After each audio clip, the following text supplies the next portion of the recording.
Okuvedane delio lyona ile gwanga Buganda entilamani banyo egwanga lyaffe okwetu Lorensi yona twesimenyo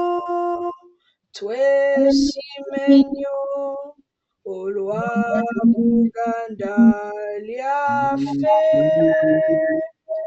ekitiibwa kya Buganda kyavada naffe tukikuumenga zenna yimbatya ne kitenda Saabasajja Kabaka asaanira fuge Uganda bwonna naffe nga tumwesiga twesimenyo olwa Buganda lyaffe ekitiibwa kya Buganda kyavada naffe tukikuumenga.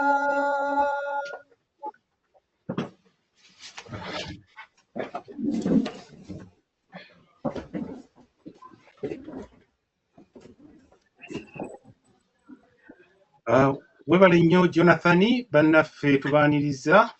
Oyo ye Jonathan Ssekatya nga yatukulembedde ekitiibwa kya Buganda era omu ku baana be tuzze tusomesa. Erinnya nze Mukungu Muyimba Lawrence nga nze omu ku basomesa mu Sitegedde Foundation. Ebisigadde tujja kuba tubitegeera mpola mpola. Ye ku ssaawa eno munzikirize ate mpite mukwano gwange era gwe tusomesa olulimi Oluganda, Samali Luyima ajje atubuuzeeko era atwanirize. Samali. Amannya gange Samali Luyima. Nina emyaka 8. Tubaaniriza ba ssebo, tubaaniriza ba nnyabo. Eyanziza nnyo tweyanzeege okutwaniriza.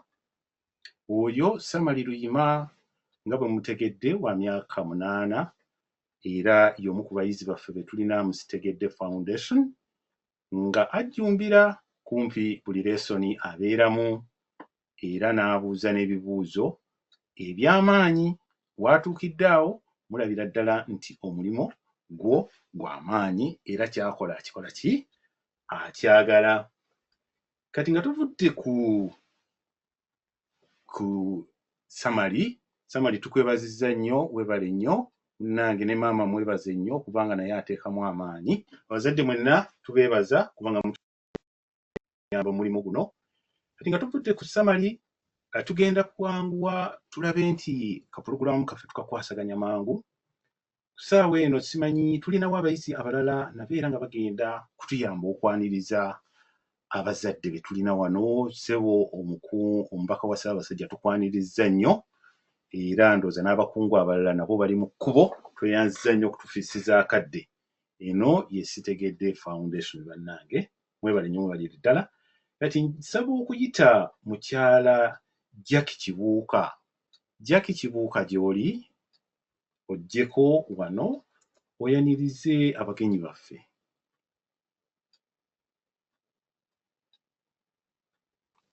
Oyo ye Jackie Kibuuka. Tubalamuziza bassebo ne bannyabo. Erinnya lyange nze Jackie Nansamba Kibuuka. Mama wange ye Margaret Kibuuka, taata wange ye Mujoala Kibuuka. Neddira Engabi, mbeera East London. Mbadde omu ku bayizi abeetaba mu musomo ogw'olulimi oluganda Sitegedde Foundation ennyumiddwa era enjigidde mu bingi. Mujja kuwulira okuva ewa bayizi abakulu n'abato, abakungu baffe n'abakulu ba Buganda. Tusiimye okubeera wano wamu naffe olwaleero. Webale nnyo. Oyo Jackie tubadde naye okumala akabanga si kanene, naye nga y'omu ku bayizi baffe abasoma ku lunaku olwokuna. Tubasomesa ku lwokuna okuva ku ssaawa 2 okutuuka ku ssaawa 3:30. Kati oyo ye Jackie, naye bw'atyo nga bwe mumuwulidde, kirabika Oluganda naye atandise alukabala bubimbi kati. Webale nnyo Jackie. Kakati nga tuvudde ku Jackie, munzikirize ate mpite Sanyu Darabera. Sanyu gy'ali naye yagambye ayagala nnyo okubuuza ku bagenyi baffe ab'olwaleero. Jackie? Jackie, tusanze okulaba. Oyo no ye Jackie. Kati katuwulize ekiva mu Jackie. Sanyu. Abalangira, abambejja, abakungu basaabasajja, abakulu b'ekika, abaami n'abakyala. Tubaaniriza, mwebale kujja. Tuli bayizi ba Sitegedde Foundation. Amannya gange nze Sanyu Darbella Umo. Maama wange ye Dr. Maria Kayaga Darbella.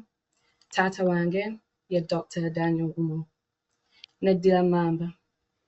Mbeera mu kibuga kya Peterborough e Cambridgeshire. Leero mugenda kuwulira ebikwata ku Sitegedde Foundation. Webale. Tweyanziza nnyo, tweyanzege. Oyo naye nga muwulidde, Sanyu asoma lunaku lwakuna okuva ku ssaawa 2 okutuukira ddala ku ssaawa 3:30. Nga Sanyu era nga bwe mulaba musanyufu, era buli lwabeera mu kibiina ffenna ng'abasomesa tumanya nti kibiina kisanyufu. Bw'atabeeramu ne banne bonna baga Sanyu ate yalazeewa leero. Kale Sanyu tweyanziza nnyo, tweyanzege.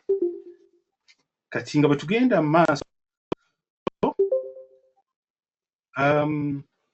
tulina abayizi abato nga bwe tubasomesa ku lunaku olwa Sande. Abayizi bano basoma okuva ku ssaawa 12 ez'olweggulo kutuukira ddala ku ssaawa 1:30. Ebintu bino tubiyitamu abazadde musobole okumanya ddi lwe musobola okutuwa abaana era n'engeri gye musobola okutuwaamu amagezi oba mu ngeri emu oba endala engeri gy'osobola okutereezaamu n'okukyusaamu. Tulabe nti tukwatagana bulungi, abaana baffe bonna basobole okuba nti basomesebwa olulimi lwabwe oluzaaliranwa. Kaakati bwe tutuuse ngenda kubaleetera ate omuvubuka enjasabiggu, omuvubuka muto naye nga asoma lwa Sande. Ajja kubeeyanjulira, nze sigenda kumwanjula, bonna nabagamba buli omu alage kyalinawo nga mukungu Nabudde bwe yatugambye, era buli omu gwe tuleeta abalaga kyalinawo. Kati ngenda kuyita mutabani waffe Joshua Ssemwanga. Joshua Ssemwanga gy'oli? Oyo Joshua Ssemwanga. Kakati Joshua Ssemwanga, genda mu maaso. Amannya gange nze Joshua Ssemwanga. Maama wange ye Florence Kisikiro. Taata wange ye Lawrence Muyimba. Muganda wange ye Jonathan Sabacha era Nicholas Jemba. Wannyina nze ye Joanne Nakamwanga. Embera Dagenham. Essomero St. Peter's RC Primary School. Ekikiiko kyange Noge. Engenda kwogera ku nze Ken ini kati.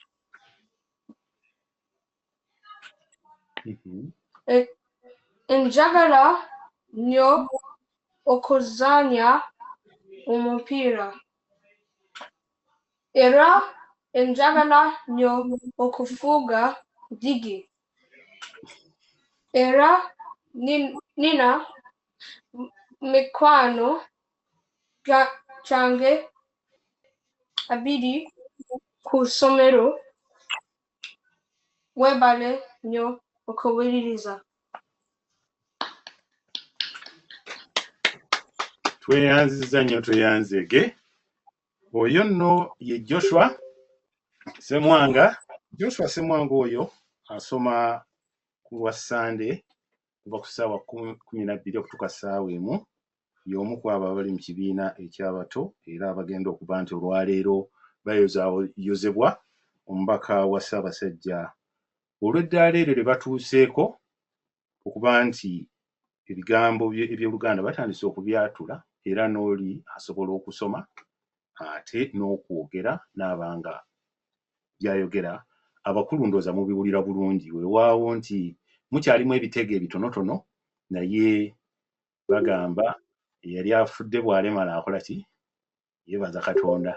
Kale n'olwekyo katugendere awo, tujja kugenda tugolola mpola mpola nga bwe tugamba mu Luganda nti mu nkyamu mwe muva engolokofu. Kakati Joshua nga yakavaawo tulindirira okufuna ate mwana muwala Joan Nakamwaga. Joan Nakamwaga agenda kubanga atusomera akagero. Akagero ako nga kali mu katabo ye ke yalonze. Kakati oyo gwe tulaba ye Joan Nakamwaga. Joan, tusomere akagero ke walonze. Musiibye mutya bassebo ne bannyabo. Akukola obulungi naawe omukola bulungi. Awo lwatuuka mu mirembe egy'edda nnyo ne wabaawo abatuuze b'omu nsiko basatu, Wankofu, Wango ne Wampisi. Ne waakubadde nga bonna baali mu nsiko naye baali tebamanyiganye bulungi wabula buli omu yalabanga munne bulabi bw'atyo lukwakwayo. Lwali lumu Wango bwe yali nga atambula ku makya asisinkana Wankofu ku musiri gwa lumonde nga naye ekimukeezezza kwe kunoonyeza abaana be ekyokulya kuba baali basuze njala.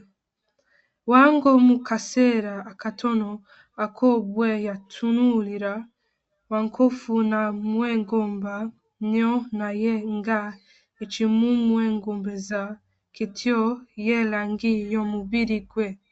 Anti Wankofu yalina amabala amalungi bulala era nga gatonnyebwa bulungi nnyo.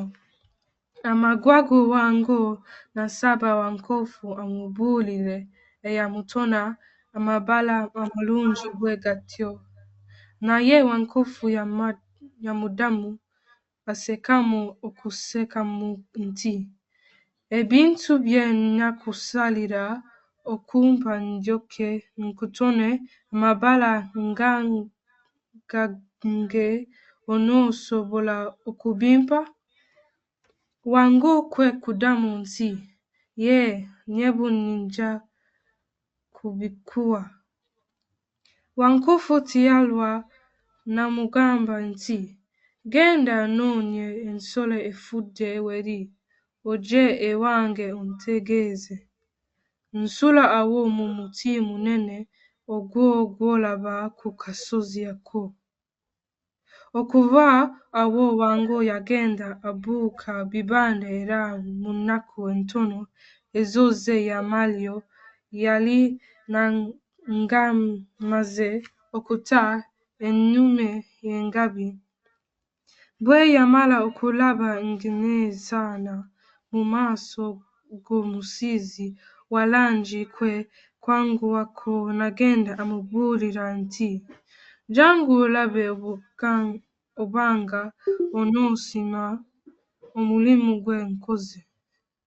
Ko Wankofu nti, nedda, kaakati sijja kujja wabula ggwe genda okuume ensolo eyo. Bw'olabanga evunze yonna era nga n'envunyu nnyingi nnyo zinkunkumuze, n'olyoka ojja okuntegeeza. Ennaku bw'ayita embale nga wango agenda okulaba nga engabi envunyu zinkunkumuze, era olwatuuka awo lwe lwamala nga zonna alaba ziteevuunya. Teyalwana agenda ategeeza Wankofu, era ne Wankofu teyassa mu kantu nga agenda kukoowoola baana be n'abazzukulu nti, "Muluwa ekibbiitu ekibbiitu." Abaana n'abazzukulu olwajja nga bessa mu ddene okutuuza wango lwe yabatuuza ku engabi nga yonna enkunkumuze envunyu. Awo Wankofu teyabandala nga badda mu kulya, era awo baamalawo ddala ennaku 7 nga beekola ekyegenyi. Weebale nnyo. Awo baamalawo ennaku 7 nga beekola ekigenyi. Kale tweyanziza nnyo, tweyanzeege. Jowani weebale nnyo, weebalire ddala. Kaakati oyo Jowani naye y'omu ku bayizi baffe be tusomesa ku buli lwa Sande ku ssaawa ezo okuva ku 12 okutuukira ddala ku ssaawa 1:30. Ndowooza kirabika mu kapulogulaamu kaffe tukyatambula bulungi, obudde tukyabukutte, era kaakati bwe tutuuse ŋŋenda kusaba mukyala Aisha Ssennoga abeeko ka feedback katuwa ndowooza ku baana abo ku ngeri ebintu gye bitambulamu oba okuva mu bazadde. Weebale nnyo weebalire ddala. Malamusizaako bannyabo ne bassebo.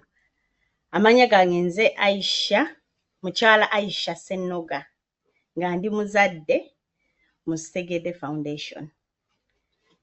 Ntwala akakisa kano okwebaza. Mukyampulira? Oza network. Tukuwulira nnyo. Ntwala akakisa kano okwebaza abakulembeze ba Sitegedde Foundation. Ekintu kye mukola oba kye mutambuza ky'amaanyi nnyo nnyo nnyo. Nze ng'omuzadde ebintu bye musomesa oba n'engeri gye mbisomesaamu nze sisobola bisomesaamu abaana. Mulina engeri gye mbakwatamu ne mumanya characters zaabwe ez'enjawulo, ne mumanya personalities zaabwe ez'enjawulo, ne muba n'obugumiikiriza obuyitirivu ennyo. Abaana abamu ku ffe babuuza ebibuuzo oluusi ne bava ku mulamwa. Ffe tubeera wano mu background nga tuwulira ebigenda mu maaso, naye n'oseka ate osinoga ate bagenda oyo mutereeza batya bamuzze aleme kuva ku mulamwa. Munnange ate ne mukikola mu bulungi ne mu mukwano. Tubeebaza nnyo olw'ekyo. Nina ensonga 2 ez'amaanyi ennyo ze njagala okwogerako leero ku nteekateeka eno.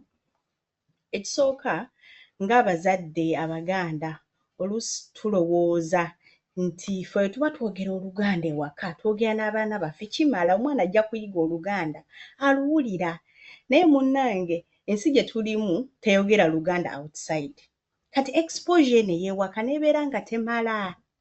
Abamu tukola okeera ku makya ssaawa 1 abaana n'oba dropping wa childminder n'odduka n'okola n'oba n'onayo ssaawa 12. Abamu ku ffe ne mumala olunaku ku kanisa Sabbiiti nnamba oba Sande, kwegamba bw'olabamu mu wiiki nga exposure omwana gy'alina ku lulimi nga temala. Kati enteekateeka eno ebayamba okuba exposed kw'olwo olulimi ate ne ku culture yaffe ng'Abaganda. Banne mwebale nnyo, mwebale eddala olw'ekyo. Ekyokubiri nti Sitegedde Foundation nze ngiyita conversation starter. Waliwo ebintu ebimu bye muyigiriza nga bitandika emboozi gye tulina okunyumya mu wiiki eyo. Kambaweeyo example. Munnange abaana baagenda ne babayigiriza ebika omwana owange muto kati twali tetunnaba nnyo kimu simanyi lwaki twali tetunnakiteekako nnyo maanyi nti weddira kino maama yeddira kino jjajja yeddira kino era omwana wange yasooka kiwulira mu Sitegedde Foundation kati n'atandika okumbuuza nti naye mami gwe ne dadi lwaki temweddira kyekimu ng'ate muli famire emu munnange awo ne ntandika emboozi nti mu Buganda tofumbirwa oba towasa muntu wa mu kika kyekimu naawe oba omuntu eyeddira maama wo kye yeddira kwegamba emboozi eyo n'etandika mu maka gange era omwana akula ategeera nti ssaawa ezinaatuuka nga nnoonya omubeezi ebimu ku bye nnina omumubuuza wabeera omunnayuganda omuganda nti weddira ki kwegamba Sitegedde Foundation conversation starter nti kyatandikira muno kati ne tukinyumyako ku dining table omwana n'amanya wembeera omuganda sisobola kufumbirwa muntu bw'ati ekibanga kituyambako n'emboozi nnyingi nnyo ze tutandise okunyumya olw'enteekateeka eno njagala okwebaza again abateesiteesi ba Sitegedde Foundation ti bannange mwebale n'otuggyako akabeeyi akali reasonable bannange abaana tubatwala mu clubs ez'enjawulo tusasula essente ate munenga tukikola mu kwagala olw'okubanga omwana oyagala developing skills zino akabeeyi ke tucontributinga kali reasonable bulungi era mwebale nnyo mwebalire ddala era neesaba mu buwombeefu omwaka ogujja n'egijja bambi tembatempted okwongeza katutambulire awo tuli basanyufu nnyo g'amazima kintu kye mukola kisingawo ne ka contribution akatono ke tuwa naye it is so good okulaba nti mufuna ebbeeyi eri average nti omuntu wa wansi ajja kusobola okukwata mu nsawo n'awaayo of course n'owa waggulu ennyo anyiza bunyizi akasente akangu ne kavaayo naye bambi tutambulire awo temba tempted okulinnyisa omanyi cost of living kimu kirinnya buli mwaka naye mwebale nnyo okubeera considerate ku ekyo olw'okubanga kituwa amaanyi nga mmaliriza nga wetukongratulating abayizi baffe okumalizaako omwaka banne n'abazadde nammwe mbakongratulatinga olw'okubanga wabaawo okuyisaŋŋanyaawo saawa za kilaasi zituuse ate omwana ekitabo kye yakitaddewa ate akatabo kasitegedde wakasudde ate ki kwegamba ne tubanga oluusi nogala naye oba nteekeko oba leero tukireke oba tunagira next week kwegamba abazadde mwebale nnyo mwebale ddala congratulations to you too as well era nsaba nti tutambuze eno enjiri ey'okugamba abannaffe abalala batwegatteko tusobole okunyumirwa ate n'abaana baffe bayige si lulimi lwokka naye n'empisa zaffe ng'abantu abaganda mwebale nnyo mwebalire ddala tweyanziza nnyo nnyabo tweyanzeege ndowooza mu kaseera kano mukyala Jocelyn naye oba yandibaddeko kyatugamba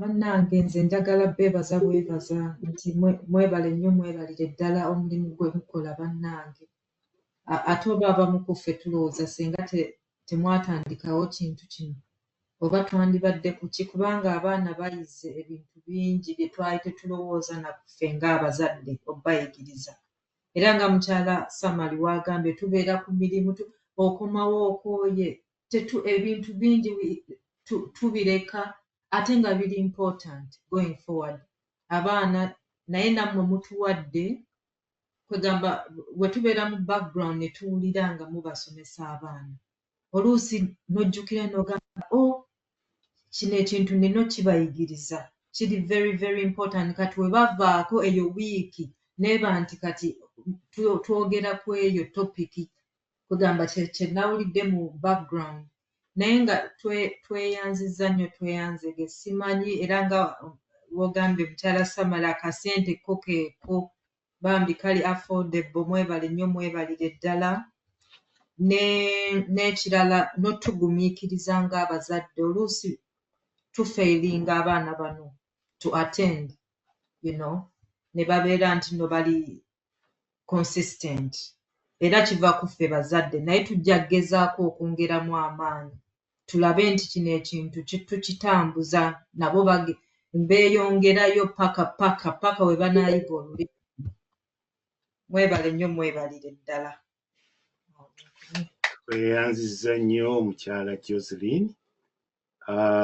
Mukungu Nabudde, simanyi oba waliyo abazadde abalala boolaba bawanise ku mikono balwo kye bandyagadde okugattako? Ndaba omukono gwa Florence. Florence, tubadde tusaba oggulewo kamera.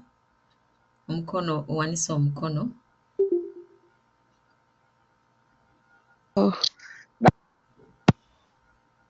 Nakubaako kamera aseewulira bulungi naye bannange aba Sitegedde Foundation mukyala ekyo bukungu n'omusomesa omwami wange Muyimba mbeebaza okusomesa abaana bano Oluganda. Nalina okweraliikirira kambawe testimony. Abaana bange njogera Oluganda ewaka naye banziramu mu Luzungu. Kati last year nalina okutambula twala abaana bano nga nina okweraliikirira. Ningamba abaana bano gye mbatwala mu kyalo. Mama wange mukadde nnyo, baganda bange bakadde, ngenda kuswalayo abaana banaayogera. Bannange abaana basomesa Basitegedde ekintu kye nafuna essanyu. Mama wange yasanyuka, abaana ne bakeera ku makya ne bafukamira, wasize otya no jjajja, weebale kufumba ssenga, wasize otya nno maama, nina essanyu lingi nnyo. Mwebale nnyo, mwebalire ddala. Kyekyo kye mbadde mbasaba. Era abaana abange bajja kontinuinga okusoma Oluganda paka sola bajja mu akademiki eno. Mukyala Nabudde, weebale nnyo, weebalire ddala, ne batikya bo abasomesa abaana bano, mwebale nnyo, mwebalire ddala.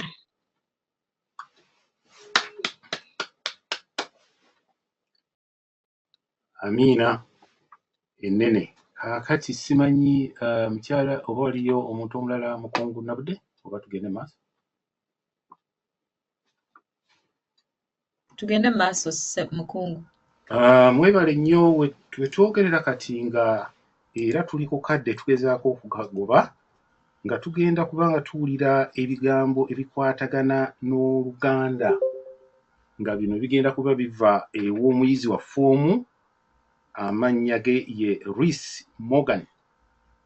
Reese, are you there? Osibye otya? Tuli, osibye otya ssebo? Amannya gange nze Reese. Wano waliwo ebikwata ku Luganda. Oluganda luva mu Buganda Kingdom, luwa bantu Baganda. Abantu obukadde abiri boogera Oluganda. Kabaka wa Buganda bamuyita Ronald Mwenda Mutebi. Nnabagereka wa Buganda bamuyita Nnabagereka Naginda. Kakido kitegeeza Prime Minister mu Luzungu. The Great Lukiiko kitegeeza Parliamenti ya Buganda. Abakulu bebika ye Bataka Council.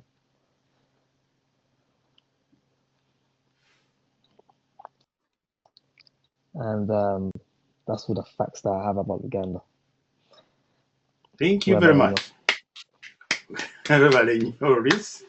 Reese is our student asoma ku Lwakuna. Tumusomesa okuva ku ssaawa ezo bbiri okutuukira ddala ku ssaawa ssatu kitundu. Is doing his best and really I can hear ebigambo bivaayo. Very soon he's going to write a book. Okay? Yeah. He knows about Buganda facts now. One day. One day. That's good. Yeah, sorry, get a mask. Okay, I think he's done.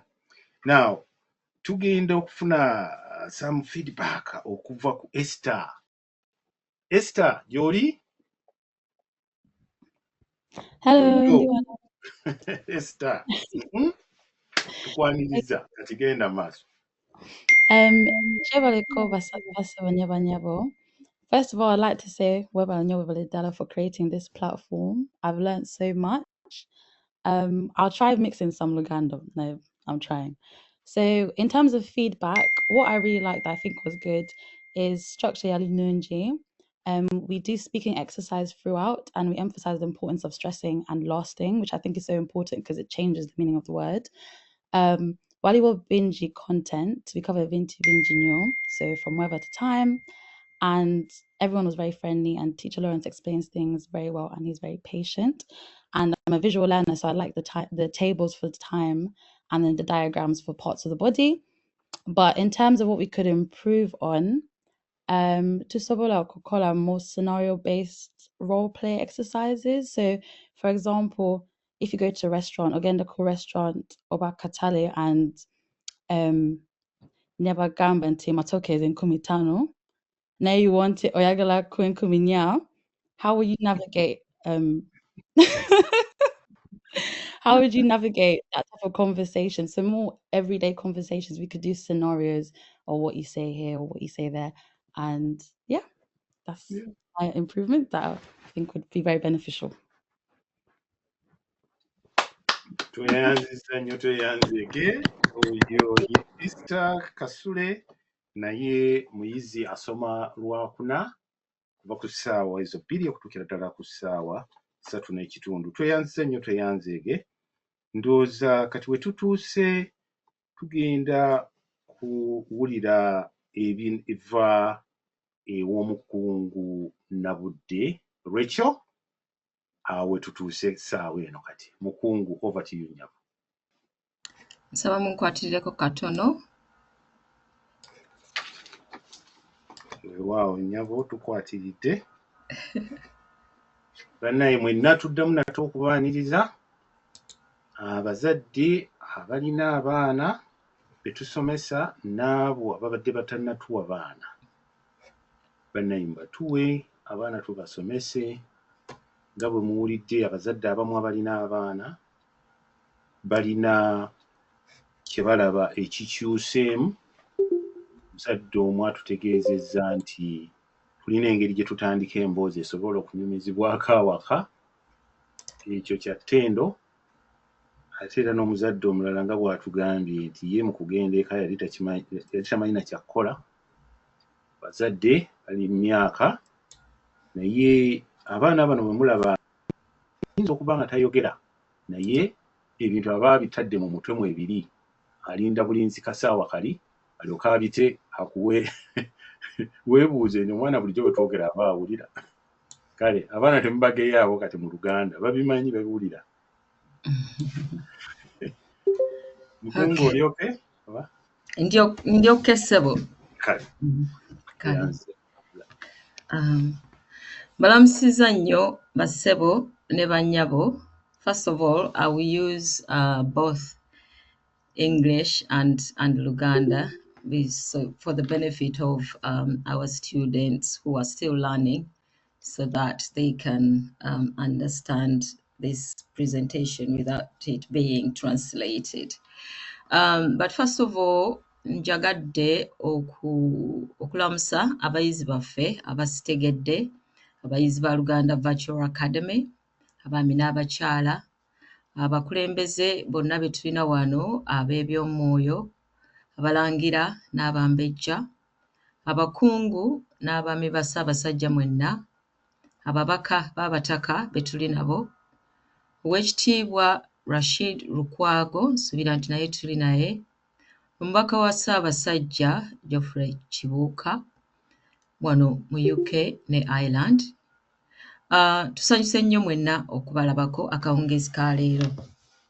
Omulimu gwange mu kiseera kino gwa kubategeeza ku ebyo sitegedde byesobodde okukola. Nja kubiyitamu mu bufunze olw'okulokola obudde.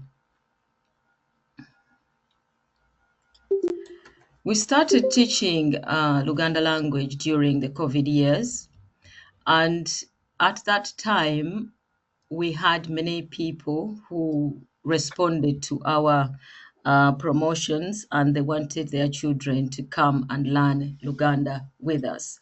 But as you can see on the graph, the blue line represents the individuals who registered to attend our classes, and the orange line represents those who actually committed, who paid the £80, or we started by charging £60 and actually brought their children to learn Luganda with us. In the second year, 2021, we saw a rise of both those registering and those committing to learn with us.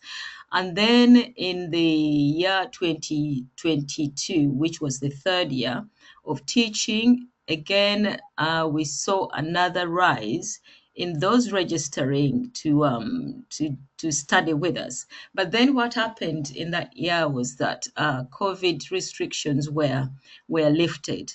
And although we had a lot of interest in learning Luganda, we saw that there was a drop in those that actually committed to learn Luganda with us. So we sort of blame this drop on the lifting of COVID rules.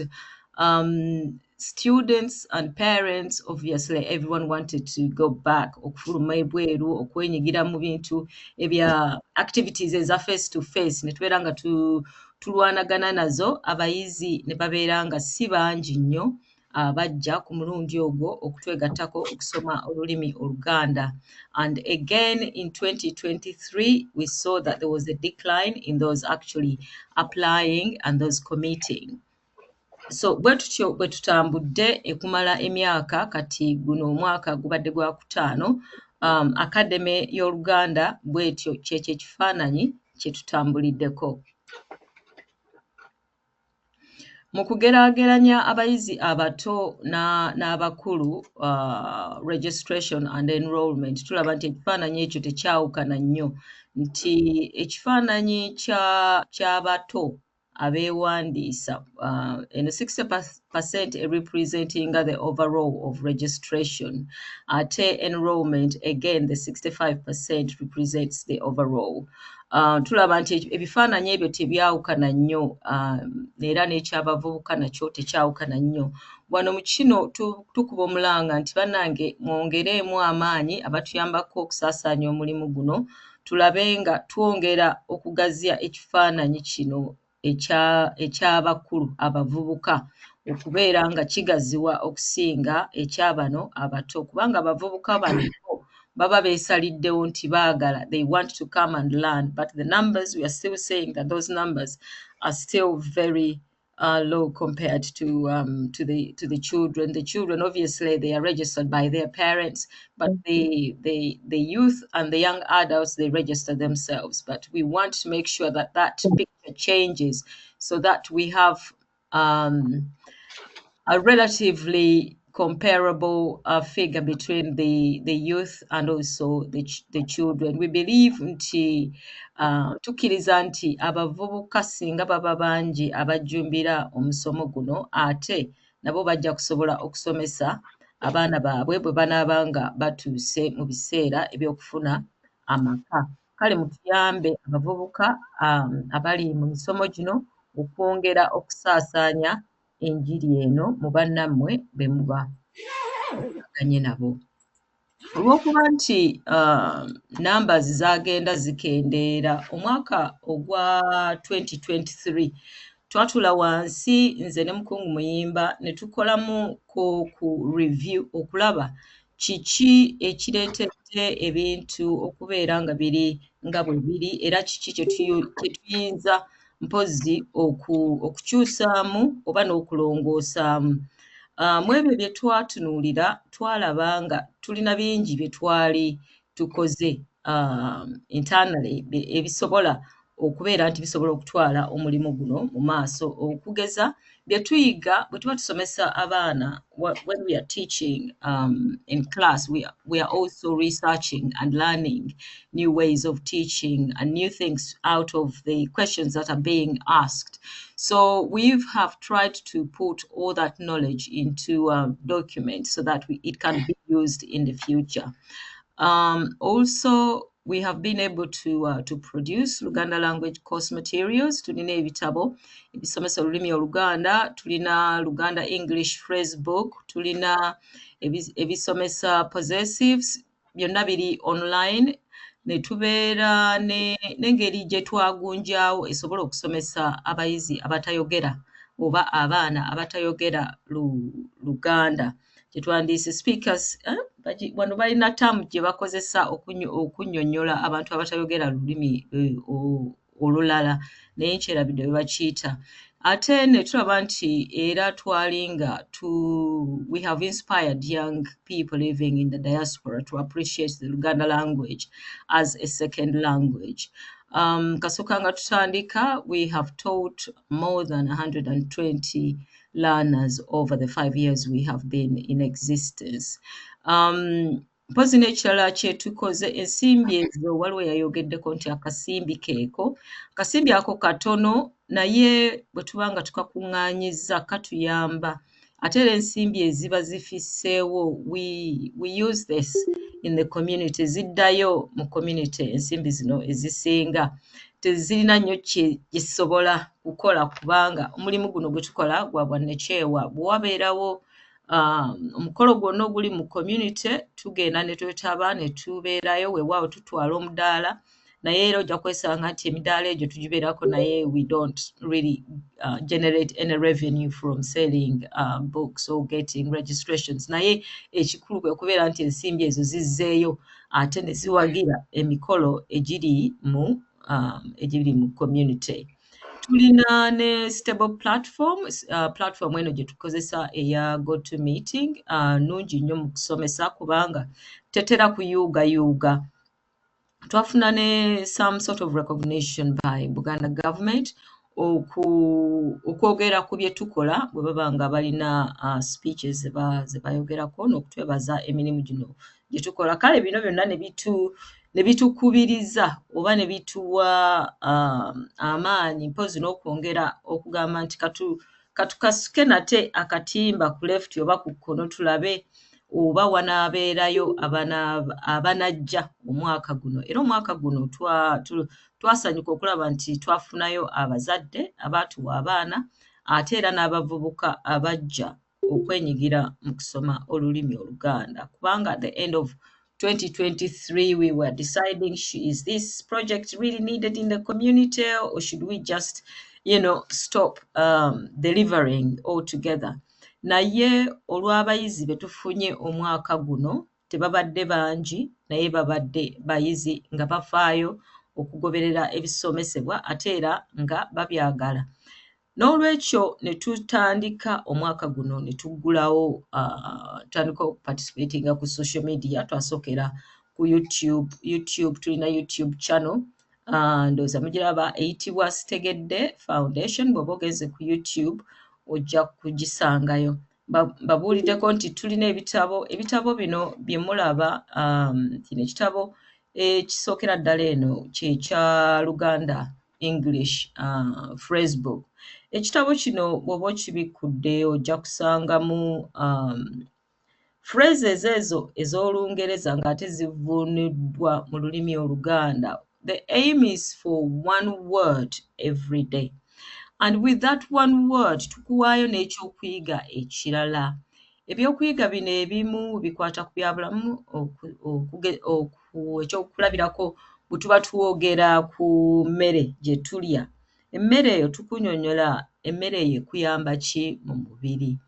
Bwe tuba nga tugenda ku numbers nga tuli ku kubala era wabeerawo akanyiriri ke tukuwa. Akanyiriri ako omulamwa gwako kwe kutandika emboozi. Waliwo omuzadde yayogeddeko nti tutandika emboozi mu maka. Naye akanyiriri ako bwe mumala okuyiga ekigambo kyammwe ekyo eky'olunaku ne mudda ku kanyiriri ako kabunyukuta butono ne mutuula ne mukakubaganyako ebirowoozo kwongera okugaziya okumanya ku omuzadde kuba naawe olina okugenda n'onoonyereza olyoke osobole okusomesa abaana. Obutabo buno obulala bwa lulimi Luganda bwawandiikibwa mu lulimi Oluganda nga buyamba again okubeera ne kyosoma ng'onyumirwa. Waliwo omuyizi Joan atusomedde akagero. Kaakati obutabo buno bwa bugero. Kano ke mulabako nti bajjajja ab'emputtu katabo kapya. Omwaka guno twasobola okufuna access ku designing tools. Tulabe engeri ki gye tusobola okukozesa AI okutuyamba okugeneratinga material. Katabo kano kaava mu nkola eyo era mujja kulaba ejjajja oyo omu alabika alina amagulu 3. Eyo nkola ya AI oluusi ebintu ebisobya. Naye ekikulu kubeera nti ebiwandiikiddwa ebirimu munda nti bitegeerekeka era mulimu n'ebyokuyiga ebyongera mu maaso obuwangwa bwaffe. Muno ebitabo ebirala birimu possessives. Muyinza okuba nga namwe mukimanyi nti Uganda abagezaako okuyiga Oluganda oluusi bafuna obuzibu nga bakozesa possessives. Oli n'agamba nti omuntu gwange, kyayi lwange, ebintu by'enkula ng'eyo. Naye obutabo buno buyamba. Obutabo buno buyamba mu bufune mubukozese awaka nga musomesa abaana nabo bajja basobole okwawula. Twawa ebibuuzo omwaka guno naye nga twakizuula nti awo bakyalinawo obuzibu. Kale ebitabo ebyo tubasaba mubigule. Please get these books and start learning because there are about 164 variations between singular and plurals in possessives. These books will really help you to learn. Omukutu gwaffe gwa YouTube twagutandika nga bwe mbabuuliddeko mu February w'omwaka guno. Tulinako abagoberezi abasukka mu 1,300. Tubasaba nate mwongere nammwe okutwegattako. Ebintu bya YouTube engeri gye bikola gy'okoma okufuna abagoberezi ne YouTube gy'ekoma okusaasaanya by'oba otaddeko eri abo aboogera olulimi olwo lw'oba ogambye nti vidiyo eno eri mu lulimi Luganda. Kati nabyo YouTube eba egyongerayo mu bantu abo basobole okugiraba. So tubasaba mwongere okusaasaanya emirimu gino ate gikulaakulane. Tulinako videos 24 naye nga tugenda tweyongera mu maaso era mwebale nnyo mwenna abasobodde okubeera ku YouTube channel eno.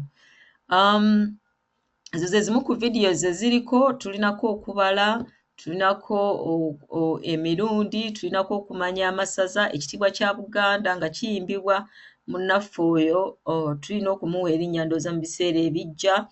Kuliko Buganda Kingdom Royal Titles, obugero tutandise okuteekako obugero nga akagero ka Kiiri vaawo mpite mpozi mu Lungereza kyandibadde beast let me pass. Then okufumba waliwo ayogedde ku scenarios za conversations. Kati nga video ng'eyo eyanakatudde okufumba emmere. Video eyo erimu different scenarios eziyinza okukuyamba. Ate nga gwe bw'obanga oli muzadde bw'otuula ne video mulimu ebintu ebirala by'ojja okulaba ogende nga obibuulira omuyizi. Biki bye tulowooza mpozzi okwongeramu? Tusuubira nti singa tufuna obuyambi obuvudde mu mmwe oba mpozzi n'ebitongole ebirala tusobola okwongeramu mu kusomesa kubanga abayizi baffe abamu basoomoozebwa olw'ennaku ze tulina ez'ebbiri. Abamu ne baga nti nze nsobola Wednesday, nze ate nsobola Saturday, naye ng'ate ebiseera naffe oba oli awo tetubirina, olina okubeerako ne famire. Kaakati tusuubira nti singa tufuna more funds tusobola okwongeramu mu basomesa ate n'okuseekinga qualification zennyini ezirabika tusobole okwongera ekitiibwa mu mulimu guno gwe tukola. twagala okubeera nti tufuna content oli gy'asobola okuaccessinga anywhere anytime nga biri ku website yaffe esobola okucontaininga content eyo ng'omwana ne bw'aba tasobodde kujja mu kibiina omuzadde osobola okugenda ku website n'ologinga on n'osobola okulaba ebyayigirizibwa ate n'ojja mu kilaasi eddako nga toli nnyo mabega. Twagala okulaba nti tusobola okwengaginga ne past students babeere nga they have continuous learning programs. Tusomesa for 1.5 hours a week. Naye bw'oba ng'oyogedde n'omwana waka olulimi Oluganda, it takes about up to 3 years omwana oyo okubeera nti ali confident in speaking that language. And here we are giving just 1.5 hours a week class time. We don't know what happens after that. So within the 6 months of our instruction, if that student hasn't had continuous learning, they will forget the language. They will forget, Oluganda lwabwe bajja kulwerabira. So we want to be able to engage with past students in, again, conversational situations like Esther mentioned. And one of the parents told us, why don't you create an environment or a forum where they, the students can gain more than what they get out of the class. So you have seen that we've put he and she link on the Sitegedde website, hoping that beyond the speaking of the language, maybe someone could consider engaging with other, Luganda speaking partners, and this could be a forum to facilitate that. We would also like to pursue a more formal structure, again with qualification. If we could affiliate with other institutions that teach Luganda, maybe we should be able to create certificates that are verified. Again, consistency in annual recruitment and retention. We want our students to keep coming back for at least 3 years. After 3 years, they would have gained enough confidence to start speaking. If they come today and they don't come the second week, then they are left behind, and then the teacher can't go back and teach. And so consistency in turning up as well.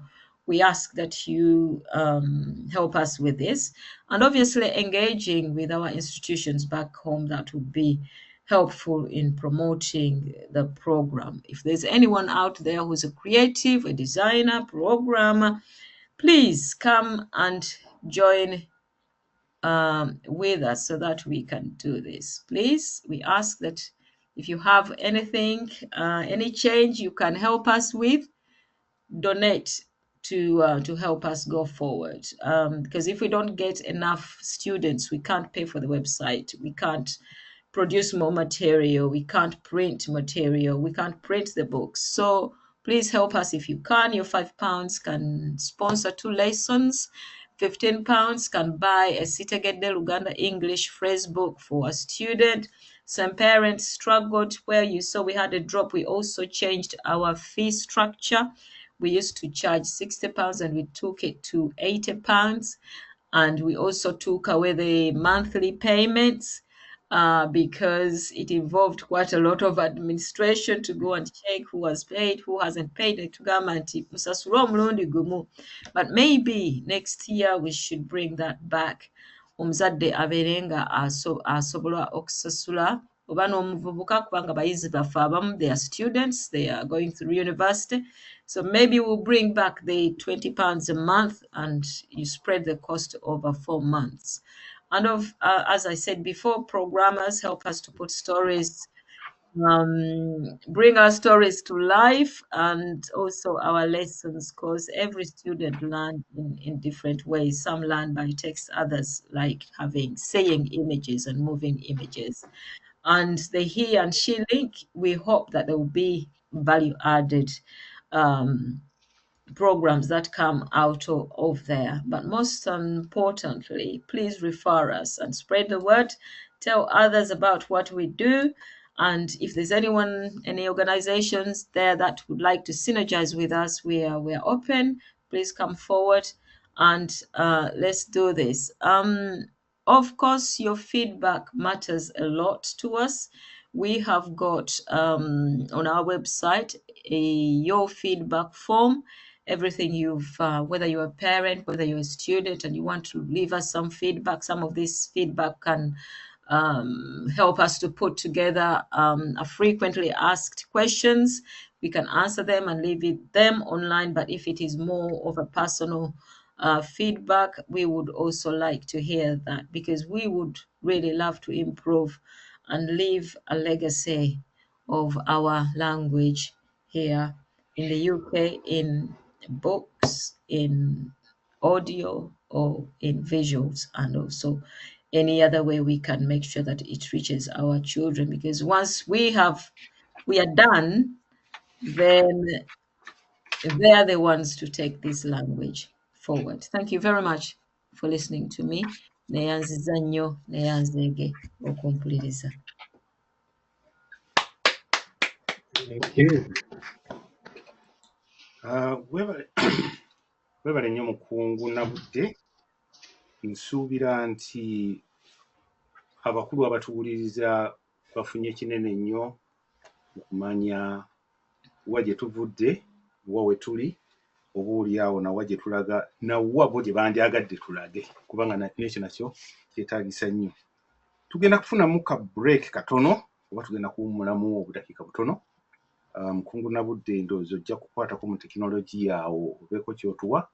Abakulu nga buli omu bwafunayo ku giraasi y'amazzi, tukomewo mu ddakiika zijja kubeera 5 zokka, ate tufuneyo omusaayi muto naye agenda okubaako by'atubuulira, tweyongereyo katono ne pulogulaamu yaffe nga bw'etambula. Mwebale nnyo, mwebalire ddala. Amiina. Where's baby, Salaya? Baby, baby. Everything baby. Go and find baby. Baby. Where's baby? Where are you? Baby, Not coming home. come and eat your food, baby. Baby, it's ready, baby. Milk is ready, baby. Eat. Where about baby? Grandma. Nakatudde wanti musomesa. Obwedda oli ludda badde ngenze kuzannya. Obwedda nkuyita badde ngenze kuzannya. Jangu tusome olulimi Luganda. Sonyiwa musomesa. Jangu tusome ku bantu ababeera awaka. Kale musomesa. Nakatudde. Oyo ani akuli okumpi? Musomesa. Ono ali okumpi nange taata wange.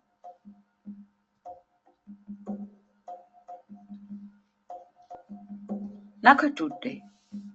Oli ani ali ewala naawe? Oli ali ewala nange taata wange.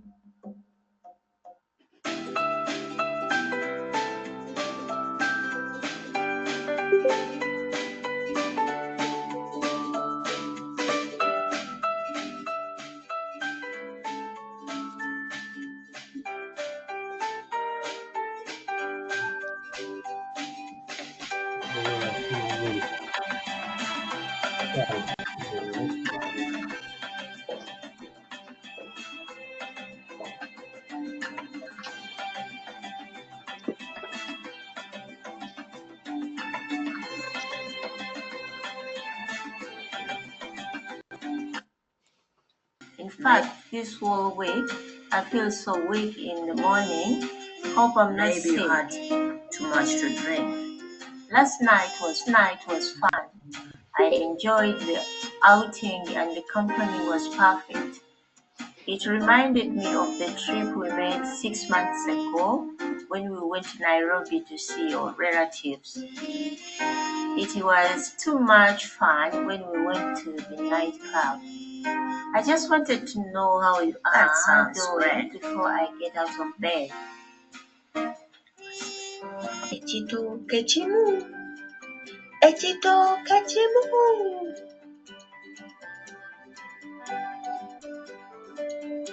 ekitooke kimu ekitooke kimu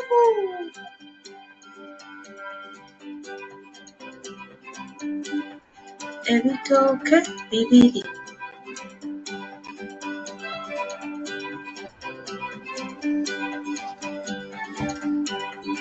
ebitooke bibiri esatu esatu emiyembe esatu esatu emiyembe ena ena emiyembe ena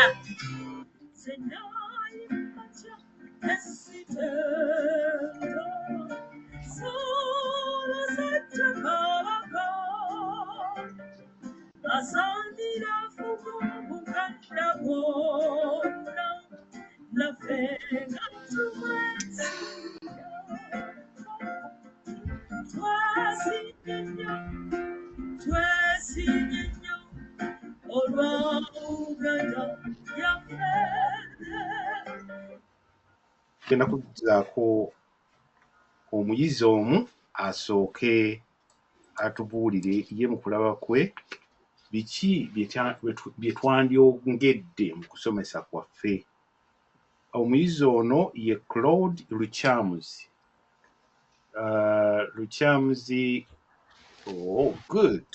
So Luchamuzi ono y'omu ku bayizi baffe abasoma ku Lwokuna kuva ku ssaawa 2 okutuukira ddala ssaawa 3:30. Ndowooza mukungu na budde katusooke tumulindeko kubanga alina by'atereeza katonotono. Tubenga egiraasi y'amazzi tukyayongera oginywa gye twafunye. Ate oluvannyuma Claude asooke. Okay, mukungu na budde kati tumulaba gy'ali. Kale, Luchamuzi, ssebo tubuuzeeko tukwaniriza. Erinnya yange ye Claude Luchamuzi, ndi mutabani wa Olivia Namukola, mbeera ejwe, indira inte. I'm going to speak in English because it's easier for me. But in 3 years, I'll know how to speak in Luganda fluently. I just want to just start with like why I joined the program and everything. So the reason why I joined the program is because when I was younger, I grew up in a community of Holloway, Waterloo, and everything, and that was the only place that was spoken Luganda around me, as well as my home. So every time when I was out of my house, out of Holloway and Luganda, it was strictly English. So at home currently, and still now, my mum speaks to me in Luganda, and I translate back in English. I understand Luganda 70%. When it comes to like talking big paragraphs and big sentences, that's when I might get lost, but I know here dib dabs of Luganda. I joined because I wanted to understand a bit more Luganda, speak the basics as a starting point, but also when it comes to going back home and enjoying the life back in Uganda as a diaspora, it's easy to navigate and easy to move around Uganda. Last year I went to Uganda with my friends. 3 of them weren't Ugandan, only 2 of us were Ugandan. And because we knew the basics of Luganda, we knew the small bits, not so much, we were able to move around freely. And that helped us kind of get around as we moved like locals. We moved back like about Ugandans. So that was really good.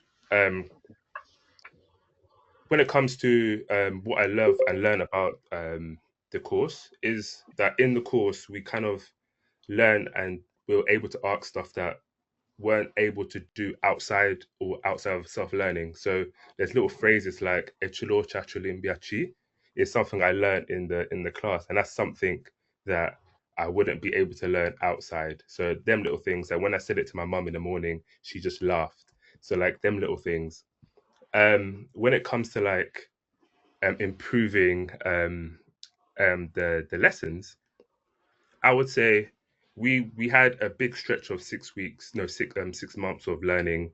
It would have been good to combine those sessions together so we can form sentences. So relating to what Esther said, so scenario-based sessions where we can do things in scenario-based. So a situation that I went through in Uganda is the taxi people, the border people scamming you, so they're giving you higher price. So if you're able to speak in Luganda or have that little emphasis or Luganda, it's something that can benefit you in the long run. So you're not paying the British price or our price. So having like do you know how like you hear, I always hear this when I go to Uganda, like they say Wandage, they're going to Wandage, but you don't know that if the taxi is going to Wandage, then you have to ask them, are you going to Ogenda in Kampala or something like that? There was a scenario how we ended up in Owino when it was supposed to be in Kampala. If I knew these kind of these words and how to translate into Luganda, it would have been easier for us. And like when it comes to the money, and you can, if they say let's say they can say Nkumibiri from Edeja Road to Kampala, I know that is not the price because I've done that. You can just basically say these little words like Olimba, like I paid Lukumi Mubiri last week to go to this. Just like these little things, like scenario based, and make it more fun and make it more entertaining. What else? And I would say talking about in like a youth aspect, when it comes to the youth in like my age group, Tetulina or Buddha, we don't have a lot of time compared to the children. So maybe like structured crash courses, because most of us have a reason to learn Luganda. It could be like, for my instance, I wanted to move freely. I don't like taking a driver everywhere. I want to learn how to go from in Tinder all the way to Matuga by a public transport. I don't want to be taking a driver. But when you go more into the village, that's where you see the Luganda in the city. That you can move around with English, but when you go into the village, it's straight Luganda. So I want to be able to travel freely by myself to go see my mum's family, go to see my dad's family. Maybe Mitiana is far from Kampala, but going them journeys. So like maybe a crash course that would be good for people that want to learn like the basic structures in a small form, maybe a month of learning Luganda. It might not be everything, but it's the basics of their purpose. What else? Also in the sessions, maybe when I say force us to speak back in Luganda. Like if you say something to us, make sure that if you don't say it in Luganda, it's our homework for next week. So always make us say something in Luganda and repeat back, because I have a habit of repeating back in English because I understand, but force us to talk back in Luganda. That would be really amazing. That will help us learn as well. And I think that's it. Thank you very much. Tweyanziza nnyo Claude for your feedback, and we wish you success learning with us. You will know how to bargain. Tebakulimba batwala 1500.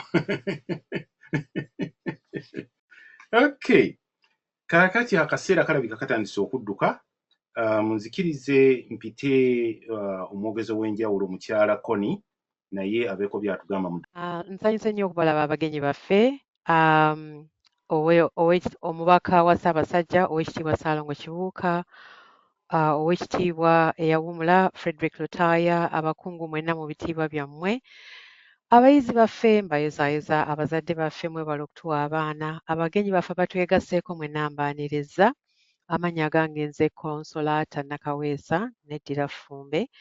Ebiseera bitono so nja kukomaawo okwogera. Mbadde mpuliriza Claude Lukyamuzi ne ngamba bannange session eyange already bagitutte, kati nze njogera ki kubanga byonna Claude abyogedde n'abazadde baffe abalungi byonna bye boogedde, naye neebaza omukisa guno gwe mumpadde okusobola okwogera gye muli. Ate era nsaba njogere mu Luzungu kubanga abantu bengenda okuba nga njogera nga ntuusa obubaka bwange be bayizi baffe. Session gye bampadde bagiyita What is the importance of the mother tongue in education? I think to start off with, just understanding what the mother tongue is. It is basically the native language.